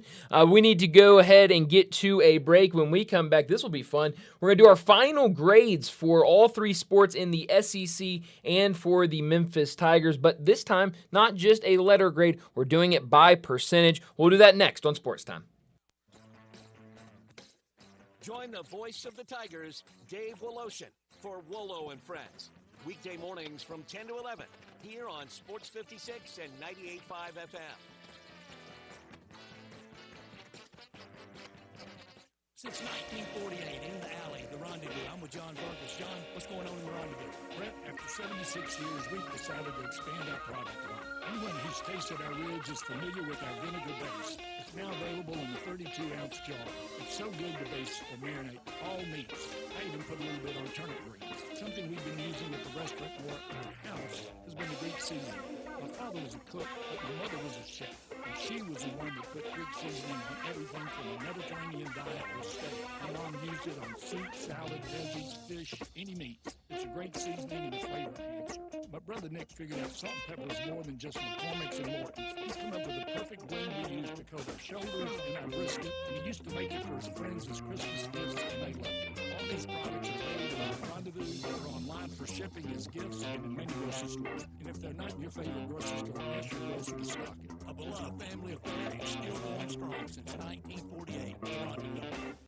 I love my wife, but like most couples, we have different sleeping needs. One of us likes it warm, and the other prefers to stay cool. You can probably guess who's who. About 15 years ago, I set out on a mission to find the perfect fabric to keep us both comfortable. I found it in viscose from bamboo. I'm Tyler, founder of Cozy Earth. Cozy Earth offers the softest, most comfortable sheets, towels, PJs, joggers, and more. Our premium bamboo viscose fabric is incredibly soft, breathable, and moisture-wicking, helping regulate body temperature so you stay comfortable all day and night. Unbelievably cozy, ethically sourced, and designed to add a touch of luxury to your home. I believe so strongly that our sheets will turn your bed into a sanctuary, that if you sleep in our sheets for 100 nights and don't absolutely love your experience, we will refund your money, no questions asked. I'm so confident that you'll love Cozy Earth that I guarantee it. It truly is the gift that keeps on giving. Go to CozyEarth.com and use code CozyComfort to save up to 40%. That's CozyEarth.com. Code CozyComfort.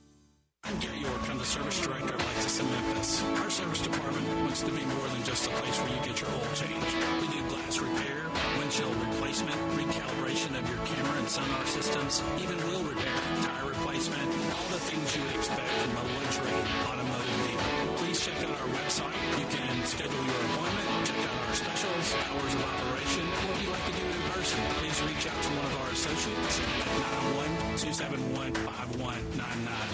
Ken Garland, you are in your 72nd year of business. Your son William is now joining you. What do you think is the key to your longevity in the building business? My dad started the business in 1965, and I think being on the job sites daily and being accessible to homeowners has been a key to our success. You guys have a work ethic, as you like to say. You're not hiring people to be on the site. You guys are there every day. We interact with the subcontractors multiple times a day on each job site. I think that has been a key, as well as using the same subcontractors 20-plus years in most cases. When you talk about materials, what is the first thing you're thinking about when somebody comes to you to build a home?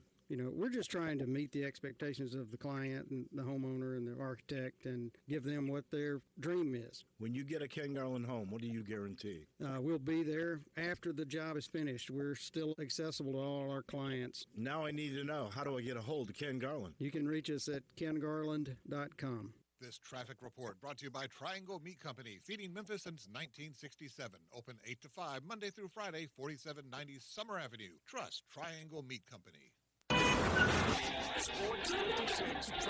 Good afternoon. Trying to clear up this earlier wreck on 240 westbound, just past Mill Branch. It's had traffic struggling over here for a while. We're hoping it's going to improve here in a minute on 240 going westbound, especially between Airways and Mill Branch, where we had that crash as it builds going the other direction on 240 east, getting onto 385. Bill Morris Parkway starting to get heavy, headed on out towards Collierville. Weimer's Jewelry is serving Memphis now for over 40 years. Go by and see them this week and shop local at Weimer's Jewelry on Highway 64. I'm Commander Chuck with your on-time traffic.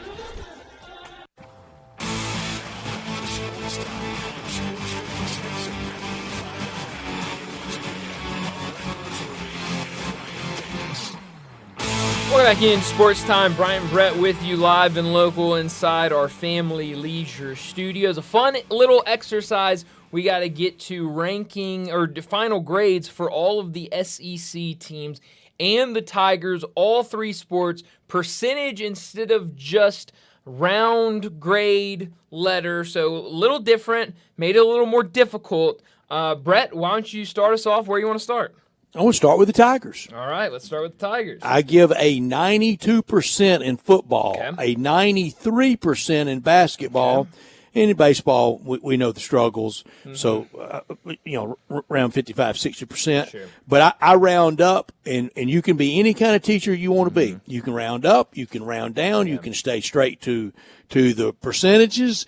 You can be that teacher that we all had the day you signed up. He turns in an A for everybody at the registrar's office. I actually had that. Love that. Love a good teacher like that. Did you ever have that guy? I've had a couple professors like that. I was even involved in a class one time. I'll leave some names out to protect their identity. It was called coaching football. It was a junior level class. Wow. Brian. Coaching Holy football. Cow. My teacher was a GA at the time. Yeah. And it was a Monday, Wednesday, Friday class. Wow. I probably only missed about 6 or 7 times one fall. And we watched film of the week before of the Razorback game. That's awesome. It was great. And at the end of the year, the teacher, the GA, the good friend, I'll tell you later who it is, gave me the grade book and said, for all the football players, they get an A. All the basketball players an A. He said, and anybody else that came regularly like you did, give them no worse than a B, and absolutely nobody worse than a C. That's great. My type of professor right there. It's a good resume right there. That's exactly I give the Tigers a B. You guys with the Tigers. For me, I gave them a 90 in football, a 92 in basketball. And, close. Yeah, very, very close on both of them. And I just threw out a number. I gave them a 63 in baseball. Yeah, so all whatever. in all. Coach Riser's starting over. Oh, yeah. Don't want to be too rough on Atlanta. So, given a little bit of information on my teaching, I did the grade scale that I grew up with, 93 to 100 an A. I couldn't remember the grade scale. 85 to 92 B, 75, 84 C. Oh, yeah, that's what I grew up with. I was excited when I got a 93 on something. And you change your own oil? Yeah. What a guy. Man. I mean, hey. How about it? So for me, for Tiger football, I gave them a 93A. For basketball, I gave them a 90B. And for baseball, 60F. Okay. So we're all around the same. Total grade? Total grade? Oh, total grade. Well, I guess that all evens out to... That's a B. Give them an 85B. Yeah, I'll give it a B. It does. It all adds up. All right, SEC, Mississippi State. Okay, I'll start us off for Mississippi State. I give them a 65 in football. Obviously, we know kind of same thing. It's a rebuild process there. I gave them an 87 in basketball and 87 in baseball. So overall, they get a 79, which I guess I'll label a C. Okay, I went in football. They went 2-10, but I went 55. Basketball 86, baseball 87. I rounded up. I love Jeff Levy. It's my grade book. I gave him a B. Well. Yeah, we've been through 2 teams. We've been very close on our grades. I will greatly yield to Coach Reiser and Jeff Levy absolutely. starting over in the hardest time in college sports to start over in any sport. No doubt about it. All right, for football, I gave them a 78, basketball an 89, baseball an 86, so averaging out to about an 83. Wow. Boy, we are being really nice. Yeah, especially We're nice Landon. teachers, Wow, you know? I want you as I'm a my nice teacher. Yeah, I was about to say, I want you as my teacher. Well, I grew up with that grading scale, so of course. Bama. I guess so. I went straight 90s across the board. Okay. Bama's expectations are more than Matt Reiser's program and Jeff Levy's program. Of course they are. And the budgets go with it, too. You're absolutely right. I went 90 across the board, and I thought that was being kind to football. Well, So 90, 90, 90, A. Okay, I gave them 85 in football. I gave them a 93 in basketball and 89 in baseball. That gives them an 89 total. That is a B. That's the same average. Yeah, about the same average, yeah. Okay. Yeah, I'm not far off. I went 89 in football, 93 in basketball, 90 in baseball, so averaged out to about a 90. There you go. Texas A&M quickly. I went 82 football, 82 basketball, 78 baseball, a B. I gave them 85 football, 89 in basketball, 75 in baseball. So Close? that is, 83. I gave them an 83 in football, 93 in basketball, and 89 in baseball, so average that out to about, well, let's say an 87. Okay.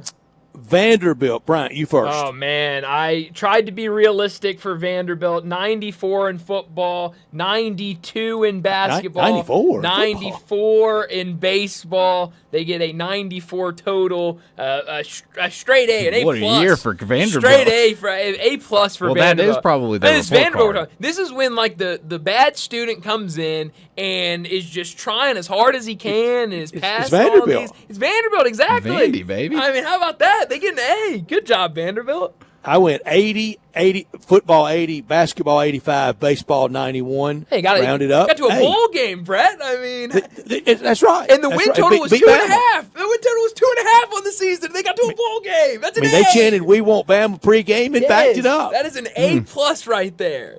I went 93 football, 88 basketball, and 89 in baseball, so rounded out to about a 90. Another great academic place, Texas, one of the great public universities in the country. 95 football. This is kind in basketball. I went 88. I don't know if it was that good.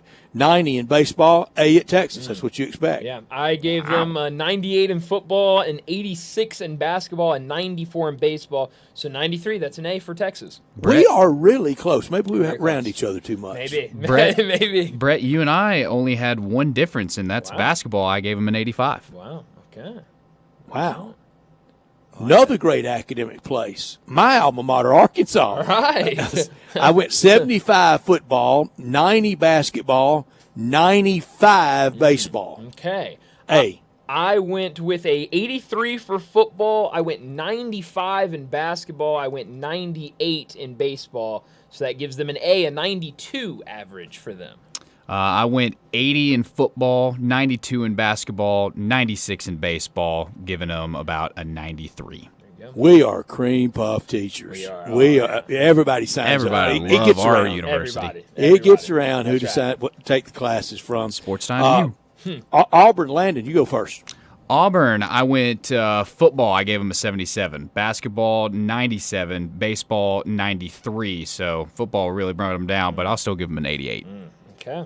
That's an A, isn't it? Yeah, that's definitely an A. 88 is a B. Oh, 88's a B. Oh, yeah, that is okay. a B. That is a B. Wow. I'll go. That was a little tough on him. Well, football, I gave them a 75. Basketball, they get a 100. Baseball, they get a 92. That is an 89B, but we'll round them up. We'll give them a 90. We'll go on Brett's curve, and that'll be an A for Auburn. And 10-point grading scale. That's right, 10-point grading I went scale. football 71. Basketball 94.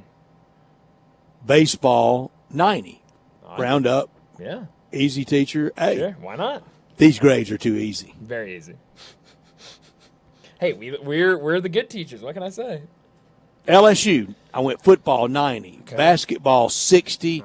Baseball 100%. Yep. Round up, you win a national That's championship, right. you get an A. You get a 100. That's absolutely right. Football, I went 87. Basketball, I went 65. And baseball, I went 100. So even all that out, it's about 85 or so average for LSU.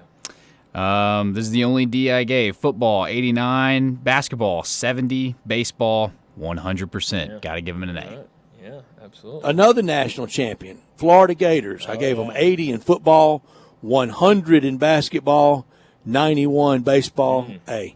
I gave Florida 90 in football, a 100 in basketball, and 85 in baseball. That gives them about 92A for the Florida Gators. 90 in football. They won the Gasparilla Bowl. Well, but they were coming on hot at the end of the season. They were playing that end well. of season really spurred them on. Ruined my life. That's what you gave them an A for. I don't want to. That certainly wasn't ruining your life, giving them an A. But it's one of those. You start the semester slow. You start building up in the end. I give them a 90. Ruined my life. 5 hours we sat on the runway. Well, I give them a C for that. Oh, the execution's a C. Can't blame the Gators for that. Can No, can't blame the Gators at all. They did finish strong. That is why I gave football an 88, basketball 100, and baseball I gave them an 81. So brings them around an average of 85. Yeah.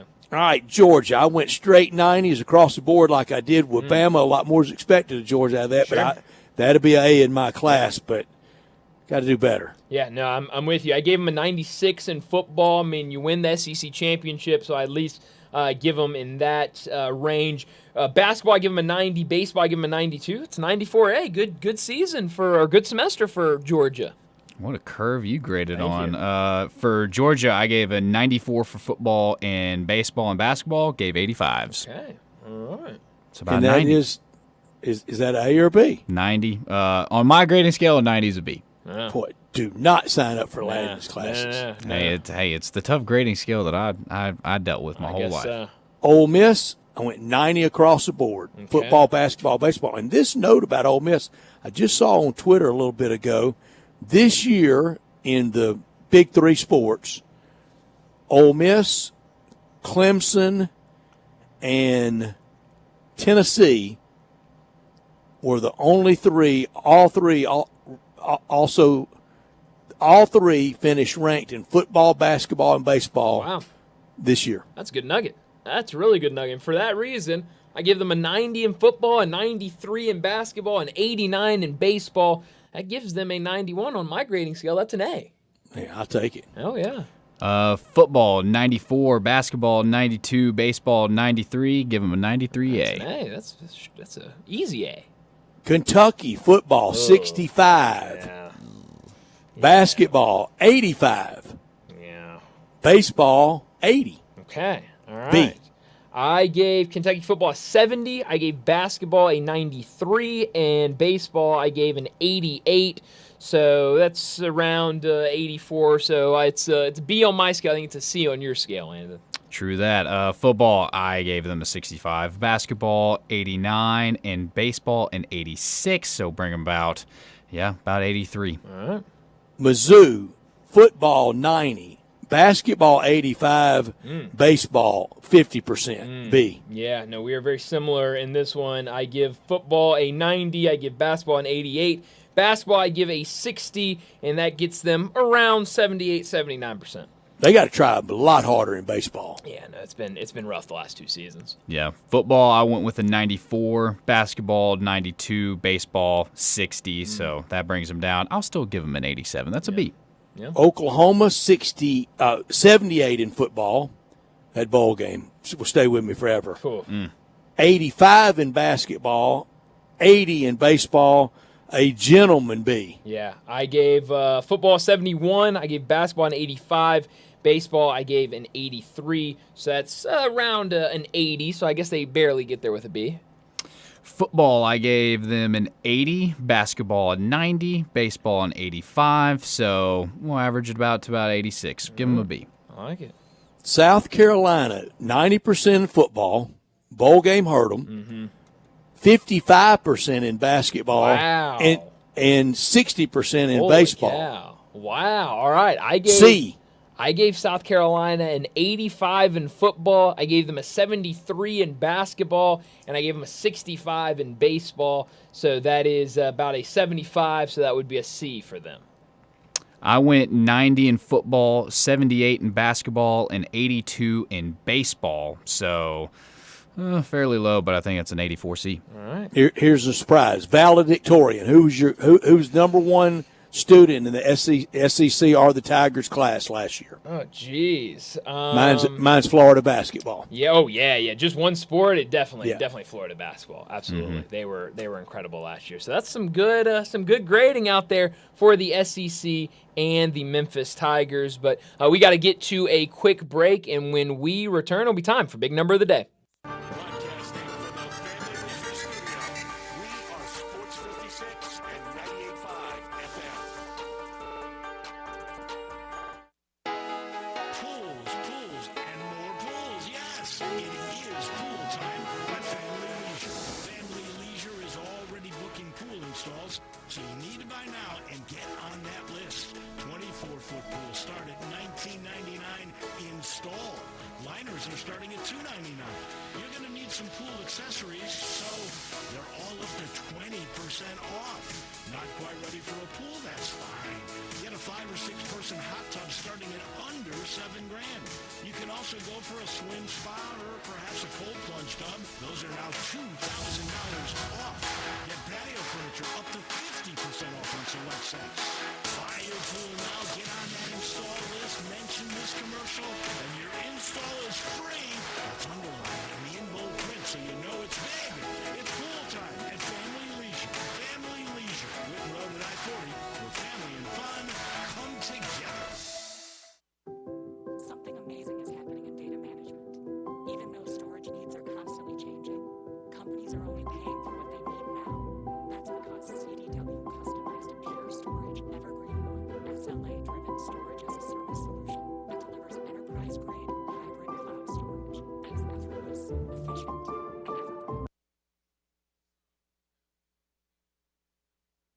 Unleash the power. Make every mile count in your new Volkswagen from Gossett Volkswagen on the bike. Available right now, 2025 Jetta SN 2025 Taos, 4.9 for 60 months. 2025 Atlas and Atlas Cross Sport, 3.9% for 60 months. And 1,500 loyalty rebate on all 2025 GTIs, Jettas, Taos, Tiguan's Atlas and Atlas Cross Sport. Plus 5,000 off 2024 Atlas Cross Sport SELR line. But only 2 left, so you better hurry to Gossett Volkswagen. 1875 Covington Pike or online anytime at GossettVWMemphis.com. That's Gossett, charging forward and charging less every day. If you want it, we Gossett at Gossett Volkswagen. See dealer for complete details. 2024 Atlas RC 226135, MSRP 51733, RC 227219, MSRP 52133. Must finance through Volkswagen Credit. Includes all rebates and incentives. PF 895 excludes tax title and license. See dealer for complete details. Offer valid through end of the month. With approved credit dealer stock only.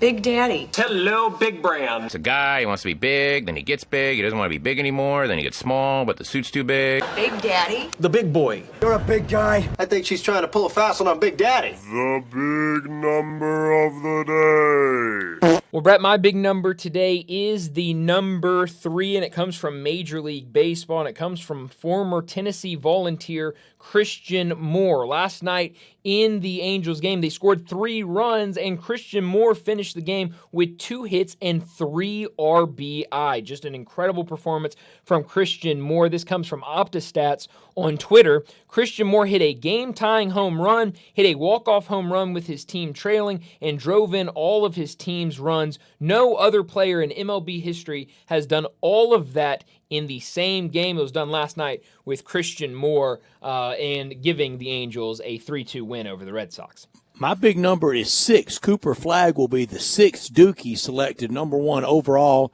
in an NBA draft. 3 of the first 5 have gone on to be rookies of the year.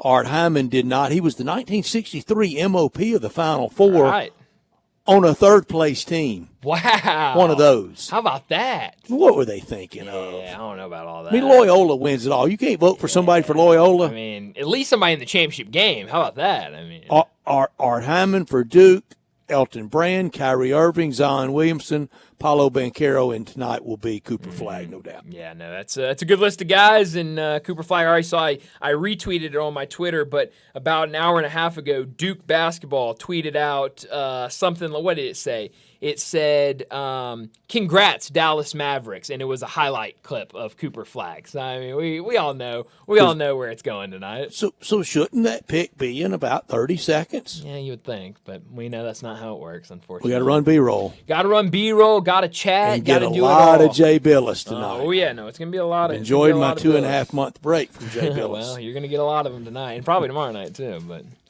Sure could. Hall of Famers, how many of those Art Hyman was not? I think Elton Brand should be. Kyrie Irving will be. For sure. Zion, if he can ever get on the court. Yeah, that's the and biggest thing for Banchero him. on his way. On his way for sure. Yeah, Early, very early. Definitely early, but no, he's looked the part so far. It's summertime, and it feels like, and you can get your new and affordable 26 All-Star Chevy Equinox right there with the good people at All-Star Chevrolet in Olive Branch, with financing down to 6.6% for 72 months.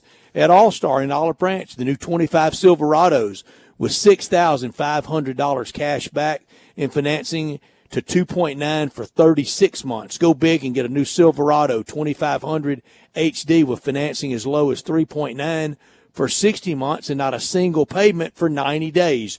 Your good credit deserves it, and you get it at All-Star, where Drew DePriest and his team, where they are, and they're ready to see you before this 4th of July celebration. If you're law enforcement, first responder, healthcare, military, educator, recent grad, you get an extra $500 bonus back instantly.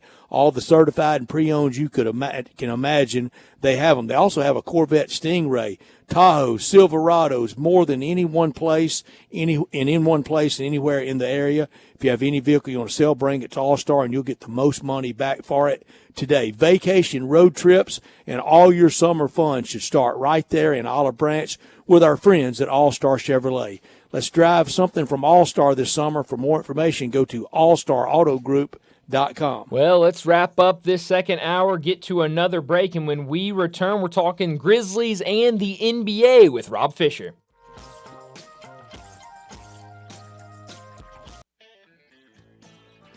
Hi, this is Troy Fiveash, owner of Fiveash Roof Services. Do you know what Penny Hardaway and I have in common? We should both be in that building celebrating the best basketball players of all time. Of course, I'll have to buy a ticket to get in, but he should already be there. But seriously, we both surround ourselves with the best people we can find. We work hard to achieve our goals, and we are both among the best in our respective fields. At Fiveash, we can't win titles or get national awards, but what we can and do strive to do is give 100% of ourselves to give you the best product possible and one you can be proud of. So if you need a roof, siding, or gutters, give us a call at 901-367-0050, and we will do everything we can to provide you the best of everything. Fiveash Roofing. Fair, honest, and ethical. 367-0050 or memphisroofer.com. 367-0050 or memphisroofer.com. Fiveash Roofing, it's what we do. We're here for you. The secret to getting endless hot water at home. Go tankless with Navien. Navien tankless water heaters provide endless hot water for spa-like comfort. How? They heat water on demand, right when you need it, instead of wasting energy by storing it in a tank, which means you get instant hot water that never, ever runs out. Right now, save hundreds on Navien tankless water heaters with local rebates. It's easy. Visit tanklessmadesimple.com. That's tanklessmadesimple.com. I've got it on the line. Marty McNair over at Gossett Volkswagen Germantown, and he's ready to put you in a new Volkswagen today. That's right, Randy. Guess what I've got available now? 2025 Jettas and 2025 Toyotas, 4.9% for 60 months. I've also got 25 Atlas and Atlas Cross Sports, 3.9% for 60 months. What else you got over there, Marty McNair? On top of that, get 1,500 loyalty rebate on all 2025 GTIs, Jettas, Teos, Tiguans, Atlas, and Atlas Cross Sports. And you were telling me earlier you've got $5,000 off 2024 Atlas Cross Sport ECLR lines, but only 2 left, so you got hurt. So come see me today, Marty McNair at Gossett Volkswagen Germantown, 7420 Winchester Road, or shop online at GossettVWG.com. And remember, your future is what you make of it.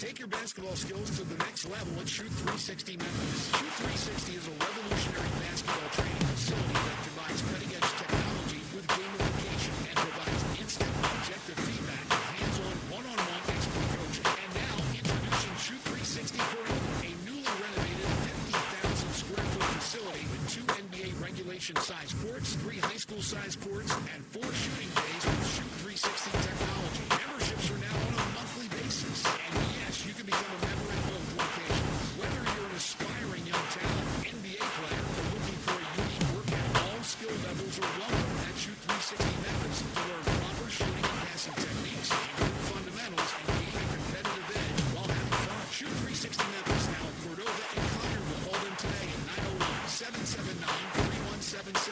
That's 901-779-3176. The future of basketball training is here. Shoot 360 Memphis.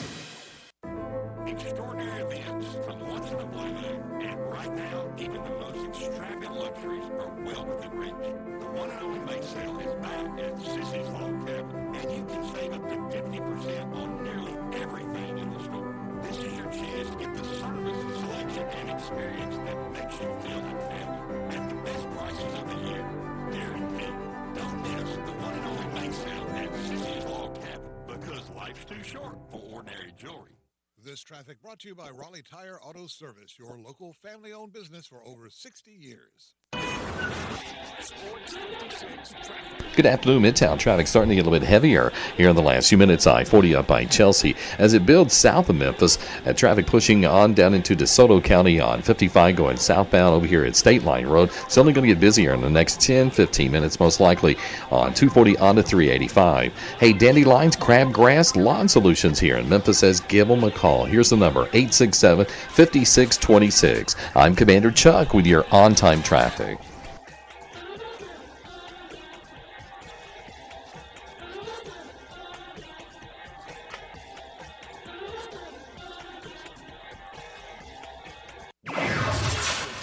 WHBQ Memphis and W253DF Memphis with Greg Gaston and Eli Savoy.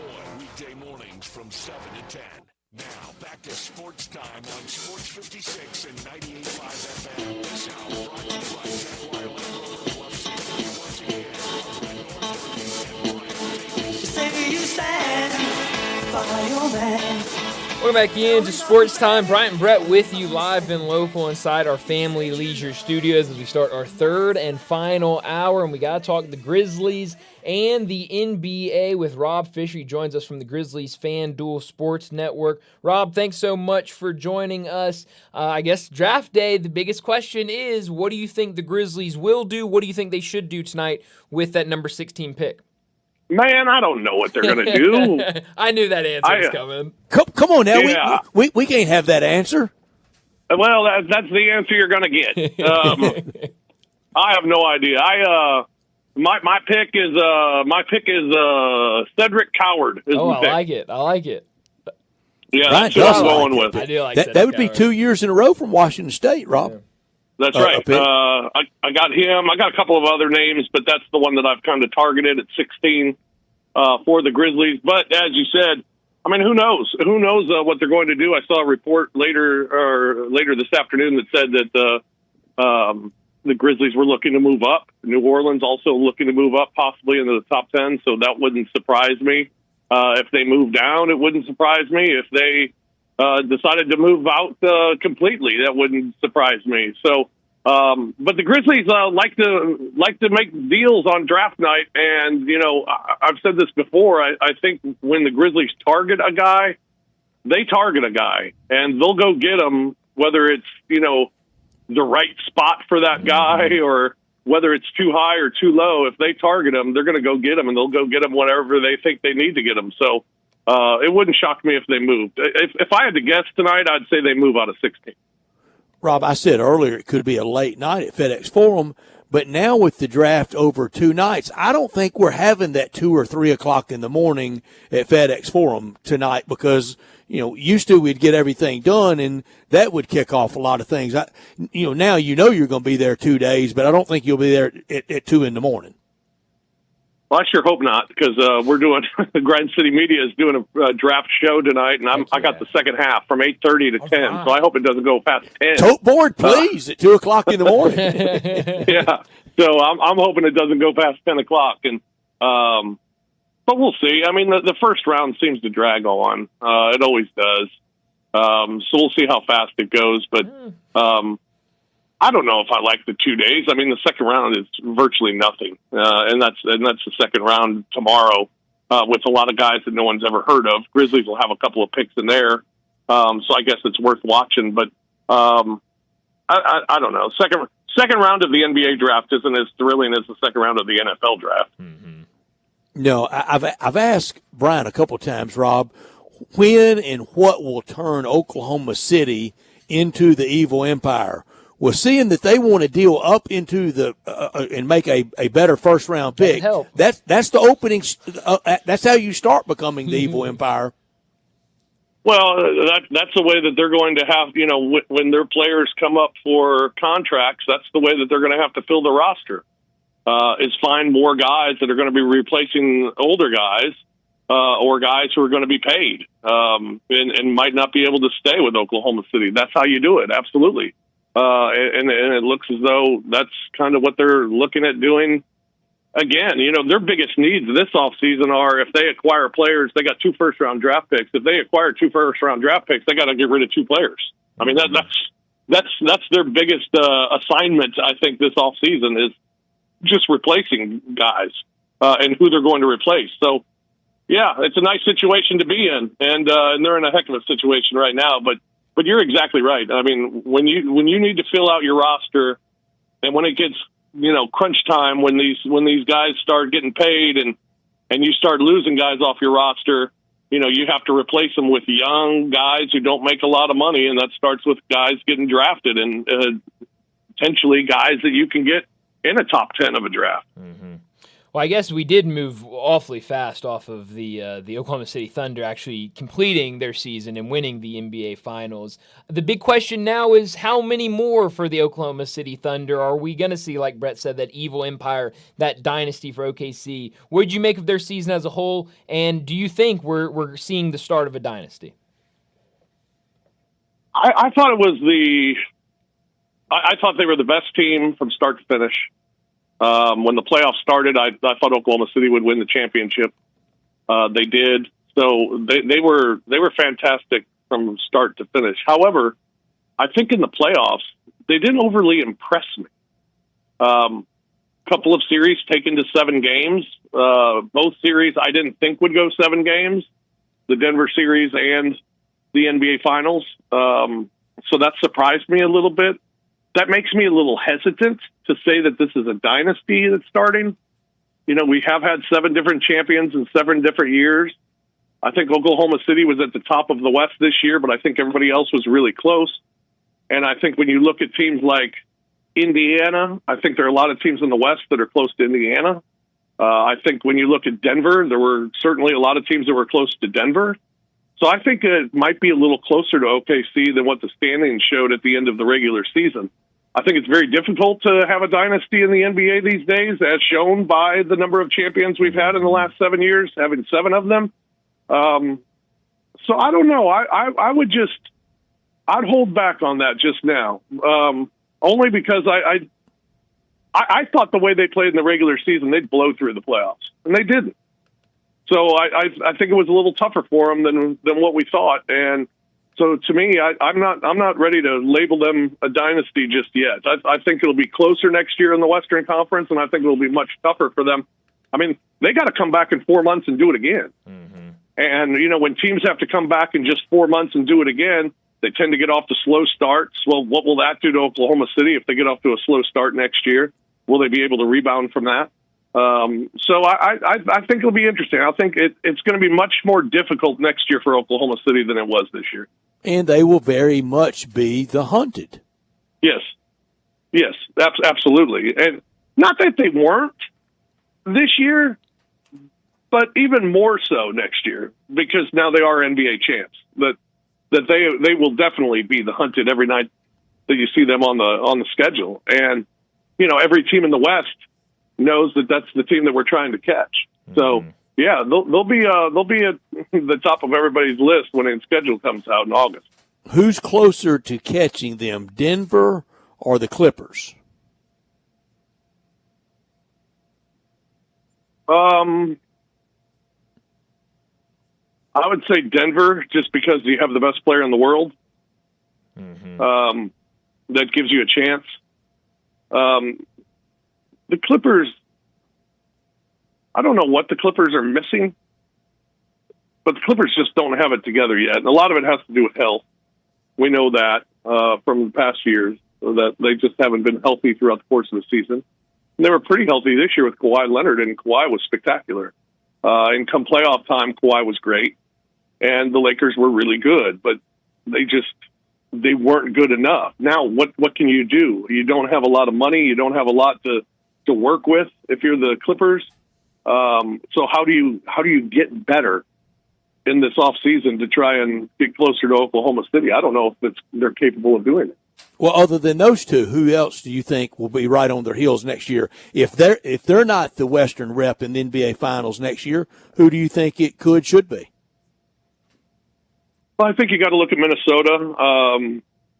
Minnesota had a weird year. They weren't very good for the first half of the season, and then they played really well in the second half of the season and got themselves to the conference finals for second year in a row.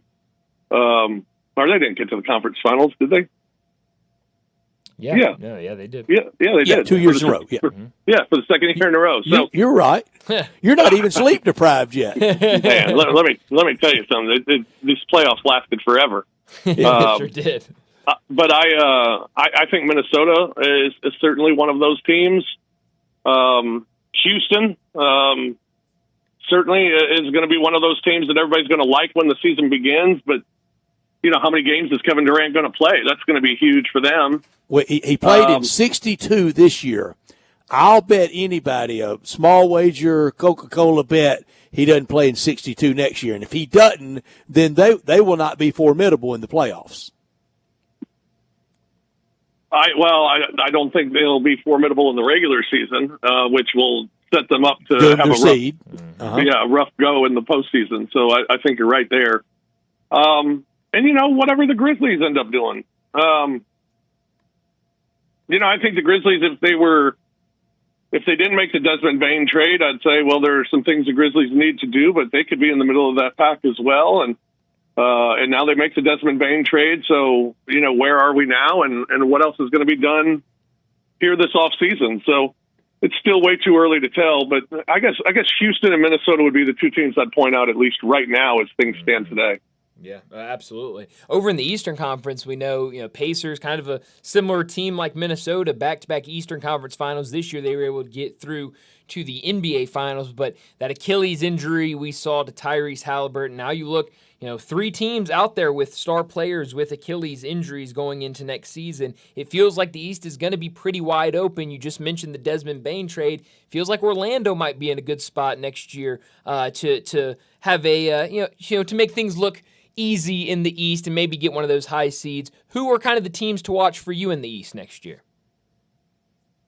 Ooh, it's wide open, and because of those injuries and Boston seeming to just get under the cap and unload players at this point, and probably just knowing they won't have Jason Tatum next year, that, maybe next year's just a throwaway year for Boston. That's kind of how it feels with the moves that they've made. So I think going into next year, the teams that are the favorites, probably the Cavaliers will be back again as the favorite, and they might have the best record in the West or in the East next year. The New York Knicks, I guess, will be up there again. I know the Knicks are the betting favorite for the Eastern Conference at this point, with the Cavaliers being second, and Orlando's third on that list. I think we're jumping a little too far on Orlando. Getting Desmond Bain was a good move. I really like their starting five. I don't necessarily love their point guard. I don't love their bench. So I still think they have some questions in Orlando, but as of now, they're the third highest favored team in the Eastern Conference. So I guess if I had to pick a team today, I might go Cleveland, the Cavaliers. They come back healthy and run through the regular season like they did again last year. I think the postseason will be a little different this time around, where they ran into injuries, and hopefully that won't be the case for them next year. Tonight for the Grizzlies, it gets off the rails with what player dealt, if any are dealt.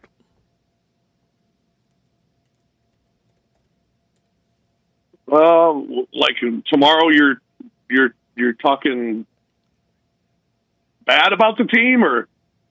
No, just a play, any player movement tonight, because we can't believe it's just going to stop at Desmond Bain, do we? No.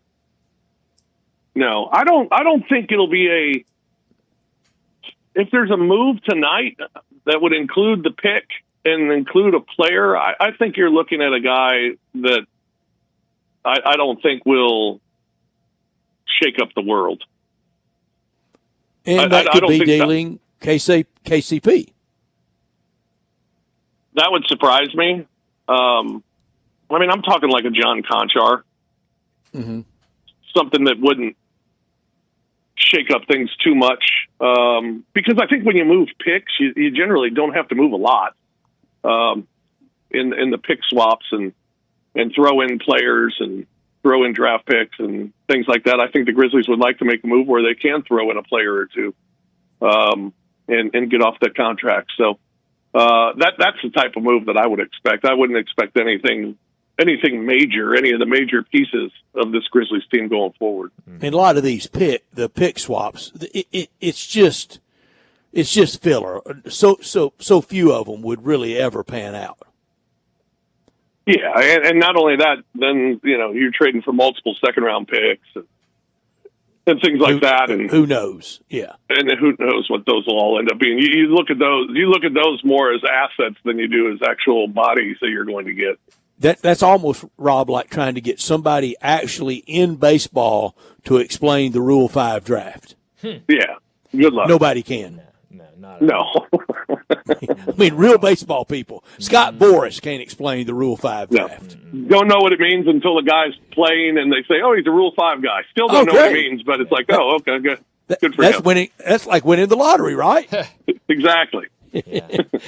Yeah, Rob, you mentioned the New York Knicks. Are they ever going to hire a head coach? This is starting to kind of need a coach on draft night, don't you? It feels like you would like to have a coach on draft night. I'm also seeing there's an interview here that just came out, I guess. Scoop Robinson, who is a NBA insider, Brandon Robinson, he is on a podcast saying that Jason Kidd wants the job with the Knicks and that it's called it his dream job. That would certainly shake things up. LeBron James described Jason Kidd this morning on some podcast as future Hall of Fame coach. Wow. Okay. So maybe things moving in the direction for him to force himself out of Dallas and maybe to New York. Where do you see right now with the Knicks head coaching search, and when do we see a head coach named for the Knicks? Well, as of now, the Knicks have failed to find a coach better than Tom Thibodeau. It's true. And the names that are out there, and Taylor Jenkins and Mike Brown and Mike Anori. Excuse me, I got to sneeze. Oh, excuse me. Allowed. Mike Anori, Taylor Jenkins, Mike Brown, and James Borrego. Proof we're live. You know we would edit to that if we were recorded. Yeah, no doubt. I mean, those are the names that you got right now to replace Tom Thibodeau, and you wanted to get a guy that could take you to the next level. So true. I mean, what the heck are you thinking now? If something happens with Jason Kidd, okay, well then, hey, good for the Knicks. They got the guy that they wanted and got themselves a heck of a basketball coach. But I don't know if Dallas is going to let that happen unless Jason Kidd makes it very uncomfortable for Dallas to keep him. So if he were to go to the Knicks, I mean, Dallas, you talk about an attractive job, that becomes an attractive job right off the bat. Very, notwithstanding number 1 pick in the draft tonight. Exactly. And not to mention, you just signed Kyrie to a 3-year, $119 million deal, and Daniel Gafford just re-signed. And, I mean, you feel pretty good about your team, especially adding Cooper Flagg tonight. So I think that would be a very attractive job. I guess it would surprise me if Jason Kidd elected to leave there for his dream job of New York. But, we've seen weirder things happen in the NBA, and, maybe we'll see a trade for a coach again. We sure could. Rob, that sounds to me, watch it break tonight that he leaves after I say this, but that sounds to me like that New York Knick hubris, arrogance of we can get anybody we want and they never do. Remember, at one time they thought they were going to get Steve Kerr because of his friendship with Phil Jackson, and Steve Kerr's best decision he made post-playing was not signing up for that. I would much prefer this Knick roster and this Dallas roster and this Dallas future to being in New York, because I still feel like this playoff run for the Knicks, I know it was extended, but it had a Jeremy Lin quality to it. Well, I think the Knicks after this season, my feeling about it was I think they maxed out. Mm-hmm. I don't know if there's another step for this team as it's constructed right now. I feel like it maxed out, and it's and you're right about the Knicks every year wanting that big name free agent or wanting that big name coach and never being able to get it, never being able to land that guy or that player. Rob, I can remember back in the 70s, the Knicks were convinced that they were going to make the trade and bring back home, played high school at Powell Memorial famously, that they were going to trade for Kareem. The Knicks thought they were going to do that in the 70s. Well, and every year since they've thought they were going to do something big, and they haven't been able to do it. Yeah. I mean, I think it's a Knicks believing that they are above everyone else, and they can just go out and pick and choose who they want, and it's been proven that they can. Mm-hmm. Whether it's been a player or it's been proven as a coach, or to find a coach as well. I don't know. I don't know the Knicks situation, but it seems like as of now, it's blowing up in their face. Yeah, no, it really has. But with our luck, here comes the next Shams tweet of Kidd to New York. Yeah. Wow. Yeah. I guess it wouldn't shock me because we've seen weird things happen, as I said. But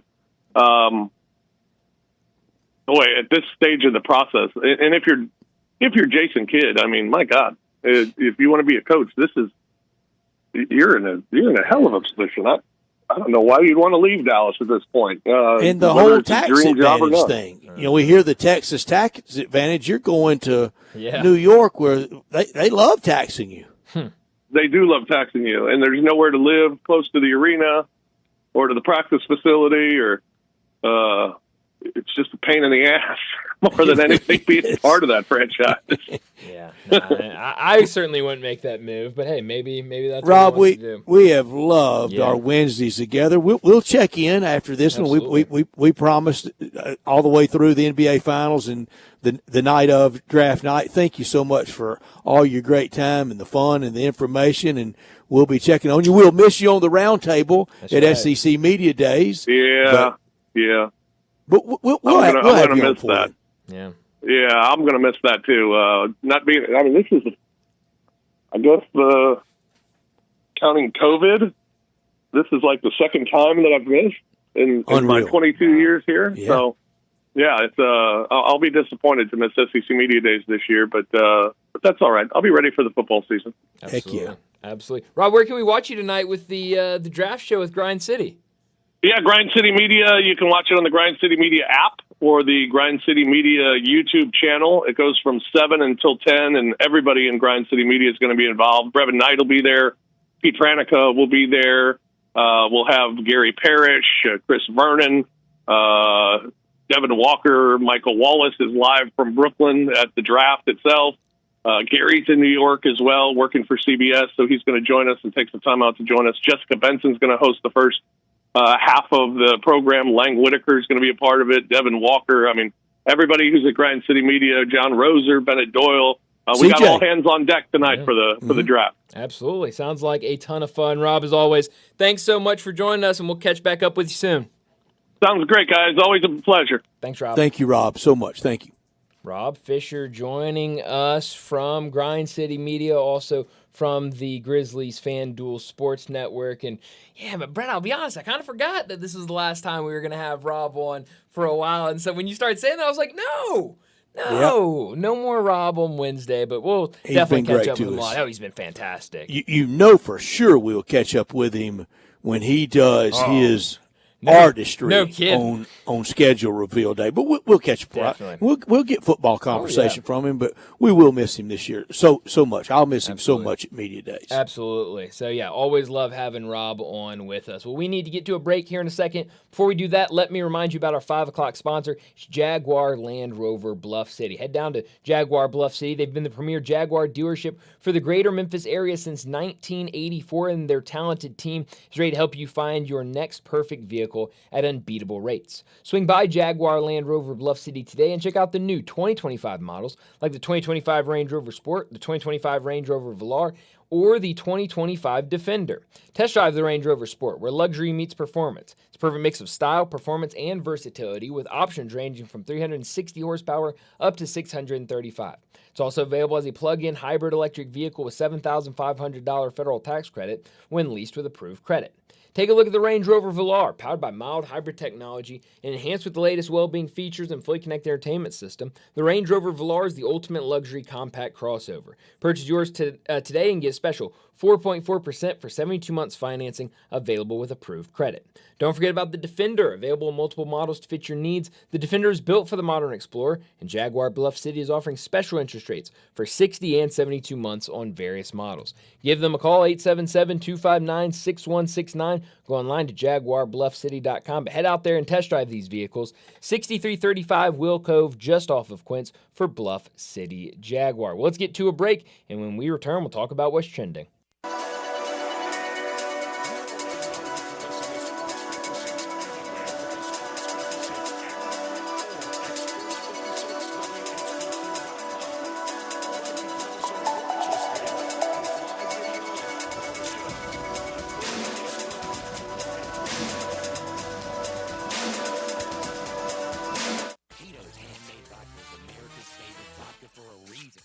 Legal distillery in Texas, Tito's is 6 times distilled till it's just right and naturally gluten-free, making it a high-quality spirit that mixes with just about everything. From the smoothest martinis to the best Bloody Marys, beyond the bottle, Tito's has gained a reputation for giving back, teaming up with nonprofits around the world to serve its community and do good for dogs. Make your next cocktail with Tito's and learn more at Tito'sVodka.com. 40% alcohol by volume, mainly 80 proof, crafted to be savored responsibly. That's the whole point. It's a secret. Why does Central Barbecue feel like they have to keep the ingredients of their dry rub a secret? Because it's just that good. If people could find out the ingredients in Central Barbecue's dry rub, they could reverse engineer it and make their own Central Barbecue dry rub. Reverse engineer? These aren't state secrets. They may as well be. This is serious business. Central Barbecue already tells everybody that they slow smoke their meat for a full 24 hours over hickory and pecan, and that there's never any sauce in the pit. They're giving away too much information as it is. They're not giving away secrets. It's advertising. They're boasting about those things. You are so naive. It's summer in the Mid-South and deals have never been hotter at Gaza Mitsubishi on the Pike. You'll find 0% for 36 months available on new 2025 Mitsubishi Outlander. Get 2024 Mitsubishi Mirage, car and driver rated #1 best non-hybrid electric fuel economy with 39 combined MPG. Buy Mirage, only $17,675. 2025 Mitsubishi Outlander PHEV plug-in hybrid, $299 a month with combined range of 420 miles. Beats Mazda CX-90's warranty and mileage. And 2025 Mitsubishi Outlander Sport, $28,480 or $349 a month. Plus peace of mind with 10-year, 100,000-mile powertrain limited warranty. So get to Gossett Mitsubishi, 1870 Covington Pike, and 24/7 at MemphisMitsubishi.com. If you want it, we got it at Gossett Motor Cars. MSRP 18175, PHEV SC 0017030, MSRP 42615, Sport SU 006141, MSRP 28980, includes all rebates and incentives with 5691 down, excludes tax on a license. See dealer for complete details. Offer valid to end of the month with approved credit dealer stock only. Visit Frontier Western Store today for new shirts and boots. Frontier is your top Carhartt store in the Mid-South. There's thousands of in-stock shirts and jeans. They have the classic K87 pocket tee in every color they make, including new ones just released. Available small to 4X. Want new jeans? Frontier has you covered with super tough work denim by Carhartt. And you've got to check out their selection of area jeans for men, women, and children. You'll love how easy it is to find the size and style you need. Have you seen Frontier's remodeled world-famous boot showroom? It continues to expand. New styles by Area just arrived, plus plenty of in-stock proven classics too. Whether you need work or dress boots, trust that Frontier is the place to come. See thousands of pairs of Ariat boots and thousands more by Dan Post, Corral, Durango, Rocky, Twisted X, and others. And Frontier's pricing is lower than online and chain stores, so you know just the local shop to visit. Frontier Western Store, 5880 Goodman Road in Olive Branch, and on the web at frontierwesternstore.com. Locally owned and operated since 1967. It's summer. Time to enjoy long days, lazy nights, and great food. Because Uber Eats has deals all summer long. So, when hunger strikes, don't sweat it. Delicious deals are just a tap away on Uber Eats. Enjoy all your favorite grocery items delivered straight to you. Get ice cream, soda, and snacks from your favorite stores like Wegmans and CVS and make the most of every moment. Now that sounds like a good summer. Order now on Uber Eats. Terms apply. Product availability varies by region. See app for details. This traffic report brought to you by Triangle Meat Company, feeding Memphis since 1967. Open 8 to 5, Monday through Friday, 4790 Summer Avenue. Trust Triangle Meat Company. Good afternoon. A little bit more volume in the last few minutes. I-40 here at Danny Thomas, working your way westbound on I-40 across the bridge on over into West Memphis, Crittenden County. Starting to pick up. Sam Cooper going outbound only in a couple of sections, especially there around Perkins. Busy over here on 240 getting on to 385 Billmore Parkway. Heavy headed out towards Collierville, but at least it's moving. Hey, Dandelions Crabgrass Lawn Solutions here in Memphis says give them a call. They'll take care of you this summer. Lawn Solutions, 867-5626. I'm Commander Chuck with your on-time traffic.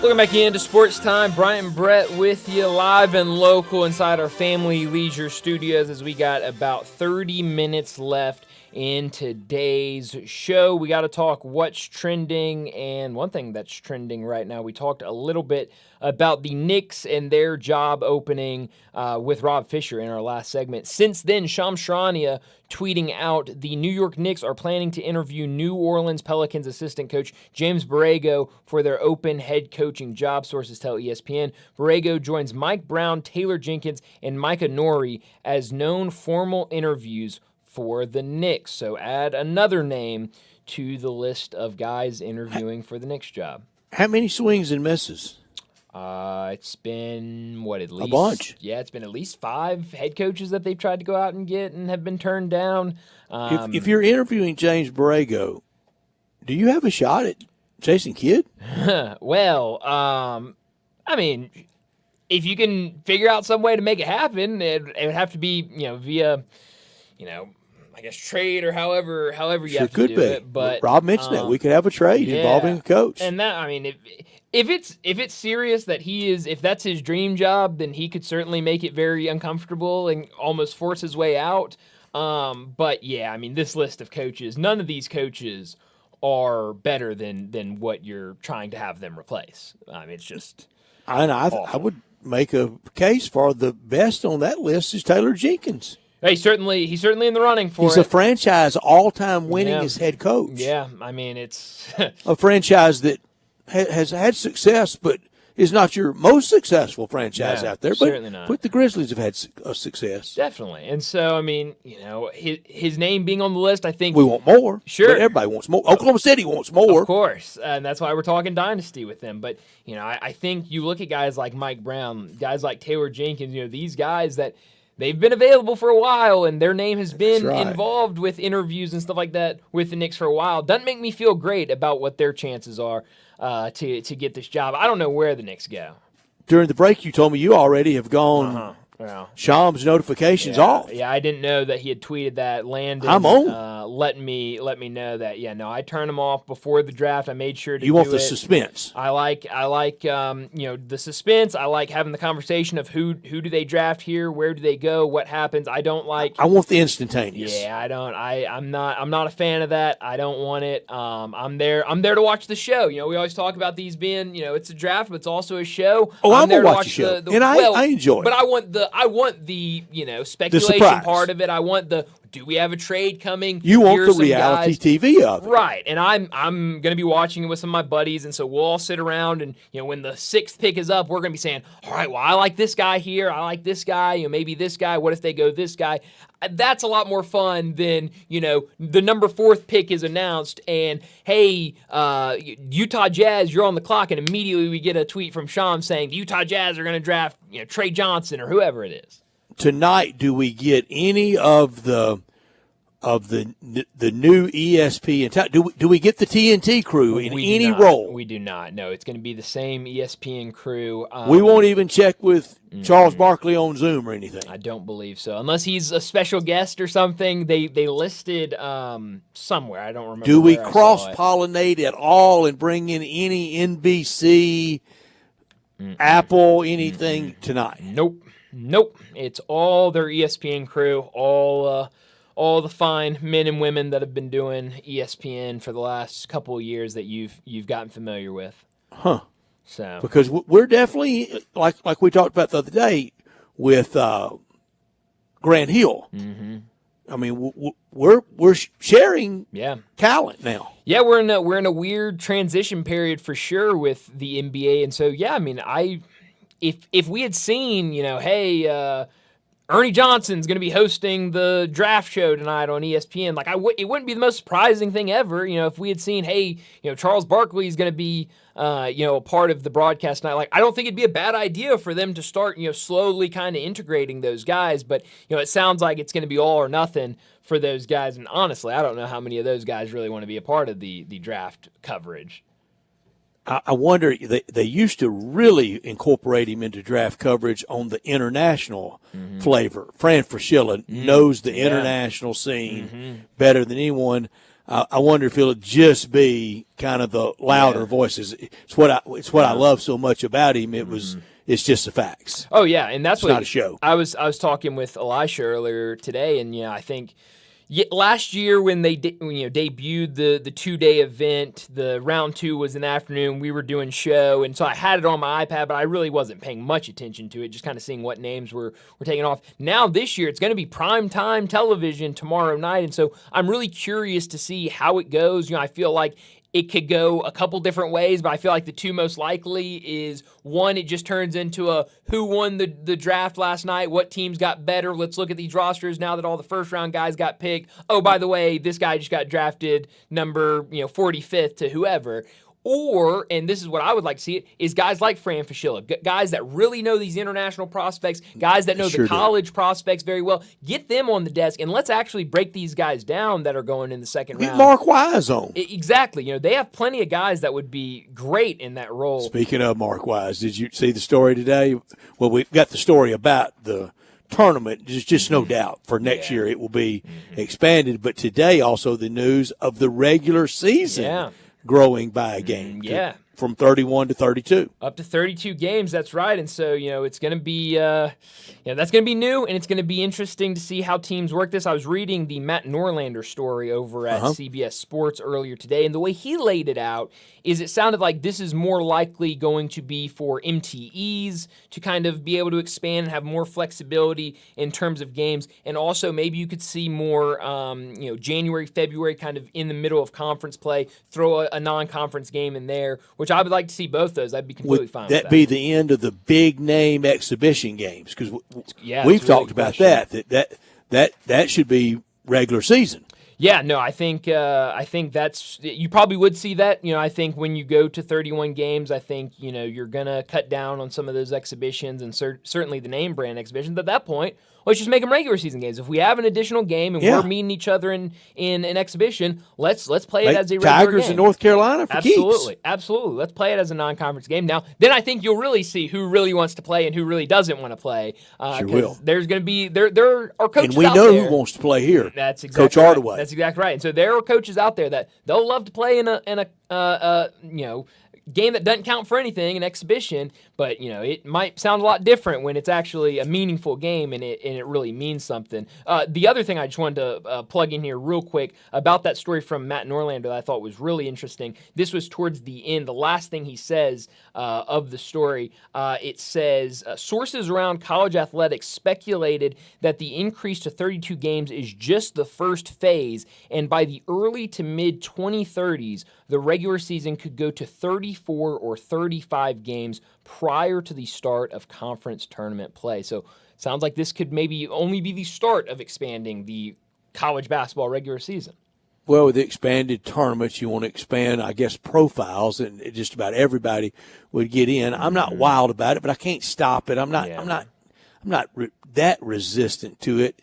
Just the idea of opening night for college basketball around October 20th, I just don't have too big of an appetite for. And that's the thing. I think once you get into the 34, 35 games, then that's when you're going to see the start kind of moved up. I think with this, just adding one, I don't think that should change the starting date too much, especially like they're saying with it, this is going to more affect MTEs and stuff like that. He did mention in there in the story from Matt Norlander, the Players Era tournament in Vegas, and that they're going to a 32-team bracket or format in the future. This year, I think, is 18 teams, and then I think the following season, they're going to try to go up to 32 teams. So that is going to be 2 weeks in Vegas. Oh, man, that is going to be a mega tournament out there in Vegas. Yeah, a lot of teams wanting to be a part of that with that share of NIL money. What fans are going to be able to do that? Well, that's the question. Not many. What fans are going to be able to afford these season ticket packages? Yeah, especially when you get up to 34, 35 games. I mean, it's a lot of games. That's asking a lot. It really is. It is. There'll be a lot of activity tonight with draft night at FedEx Forum.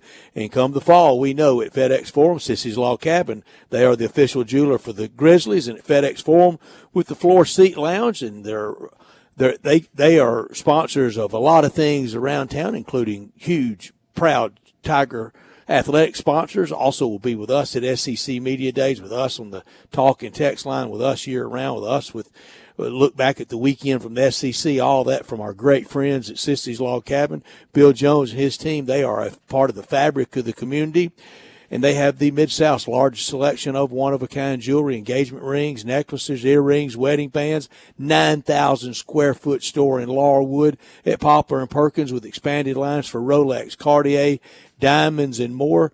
They'll be with us at the golf tournament. Again, we'll be leaderboard sponsor at the golf tournament for us with Sissy's Log Cabin leaderboards every day, all day at the golf tournament since 1970 with all the locations across the Mid-South. They offer a selection of diamonds, estate jewelry, and fine gifts.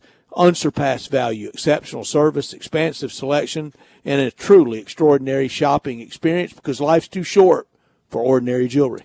Some more news coming out just around the sports world. Ronald Acuna has pledged himself to the Home Run Derby in Atlanta, so that will Hometown. That will be fun. That will be a nice addition. I'm waiting for a Big Dumper announcement that he's going to be in the Home Run Derby. I mean, he's got to be. Dump's got to be in the Home Run Derby. That's got to be a shoo-in. Wait and throw you out of whack for a while, though. Yeah, that is true. That is a great point by you. That's a long night for those guys. No, it really is. But you got to give the ticket buyer some value. Oh yeah. And I don't think we've talked about this, and maybe it's something we've talked about way back, but this year, Major League Baseball going back to team jerseys for the All-Star Game. They will have the other jersey, but that will just be for Home Run Derby, those type of things. I love the rainbow jerseys out at the line. Oh yeah, it's great. So I saw and that in the team picks. Oh man, it's really fun. Yeah, I saw that about a week ago and was really excited. Yeah, to see All-Star that Game will be in Atlanta while we're there for Yeah. Media Days back-to-back years. totally coincidental.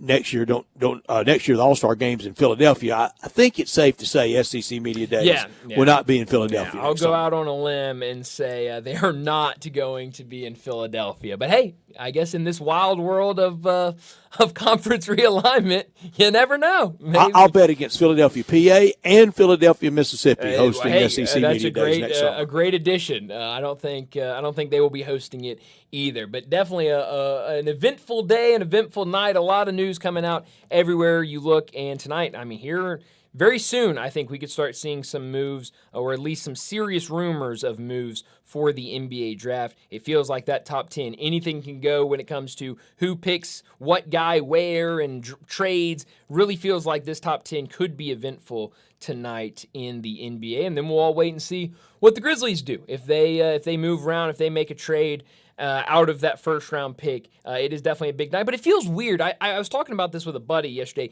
I think it's because for so long we didn't think we were going to have a first-round pick for the Grizzlies. And so it's kind of like, okay, the draft's going to be here. Doesn't feel like last year. It doesn't, you know? It just not at all. It kind of felt like it was dropped in your hands. Could be more momentous. It could. It absolutely could be. But it just felt like everyone's kind of going along of, the Grizzlies don't have a first-round pick. We'll watch the draft. We'll keep up with it. But we're not sitting there going, okay, who's the guy the Grizzlies should take? What does this look like? Well, and then everything it was all changed. we could look forward to last year after that's nightmarish year. That is also true. Yeah, that was much different than where we are right now. But it does feel like big decisions ahead for the Memphis Grizzlies. That is for sure. Well, we need to get to our final break of the day. And when we return, we'll wrap up today's show with Moe's Crunch Time. Start your day with Sports 56 Mornings with Greg Gaston and Eli Savoy. Weekday mornings from 7 to 10, right here on Sports 56 and 98.5 FM. Hi, I'm Glenda Hastings, owner of Napa Cafe, and I want to thank you for making us part of your dining experiences. Treat yourself tonight with a delightful dinner. Maybe start with an appetizer like our baked sweet peculiar peppers stuffed with goat cheese and mozzarella, finished with basil pistou, and move on to one of our cozy dishes like the double chocolate stout braised boneless beef short ribs with tonkatsu sauce and creamy mashed potatoes. Or a fresh seafood dish like our pan-roasted ginger buttered sea bass with cilantro soy vinaigrette.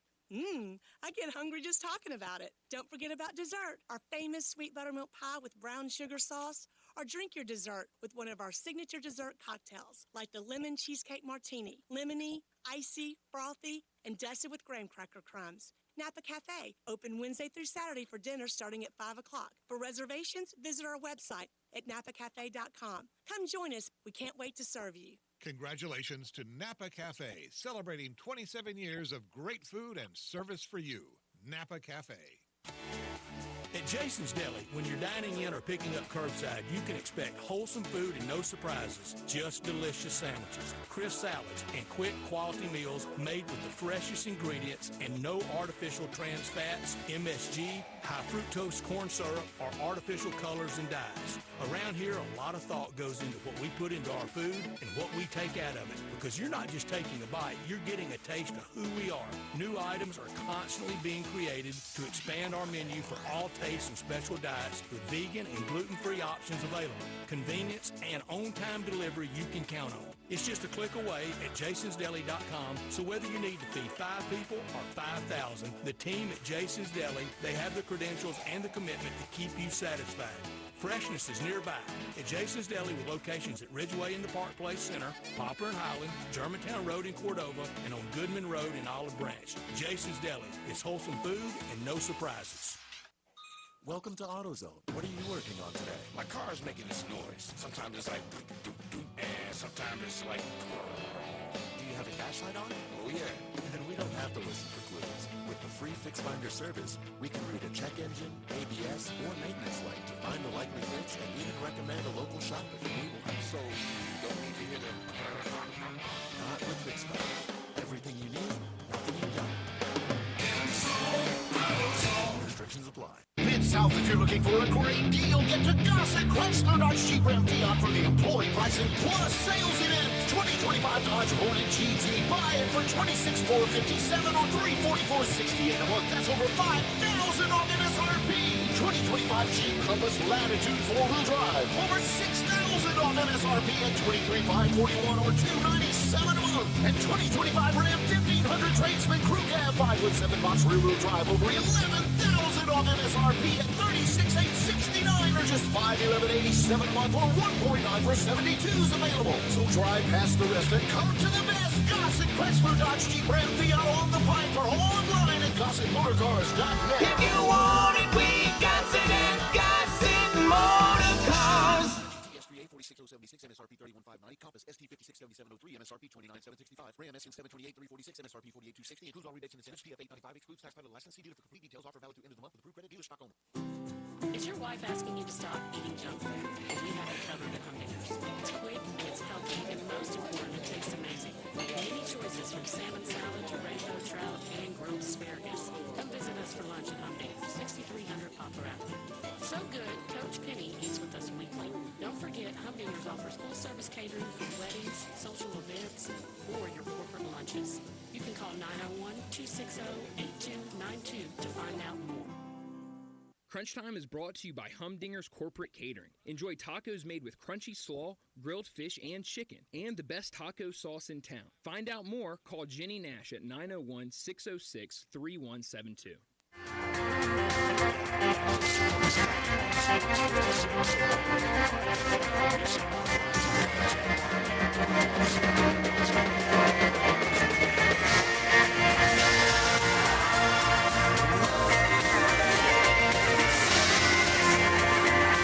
This is pretty cool, and we're just getting started, so.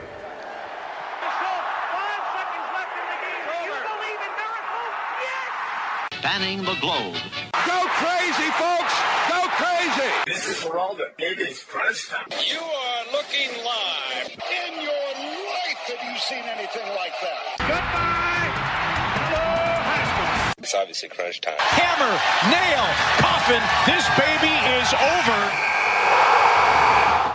Crunch Time is brought to you by Moe's Southwest Grill. Need a crunchy bite to eat? Head to Moe's for nachos, crunch wraps, tacos, salads, and more. Moe's.com is your go-to for all your taco crunch time emergencies. Well, Brett, what I learned today is we're only about an hour away from the start of the NBA draft. We talked about it a lot this afternoon and what could go down, and really it feels like after pick number 2, and really it feels like pick number 2 could be in question now of what team drafts Dylan Harper at number 2, but it feels like especially this top 10 could be wild. We know the Oklahoma City Thunder are looking to trade up into the top 10, and when you go into those teams that currently have top 10 picks, it's hard to tell what guys they're going to take, where they're going to take them. The Ace Bailey saga has really thrown a wrench into this top 10, with him really saying, these are the teams I want to play for. I'm not going to work out for anybody, and I'll see if one of those teams picks me. It's a weird thing to do going into the draft, but we'll see if it works out for him, and we'll see that in about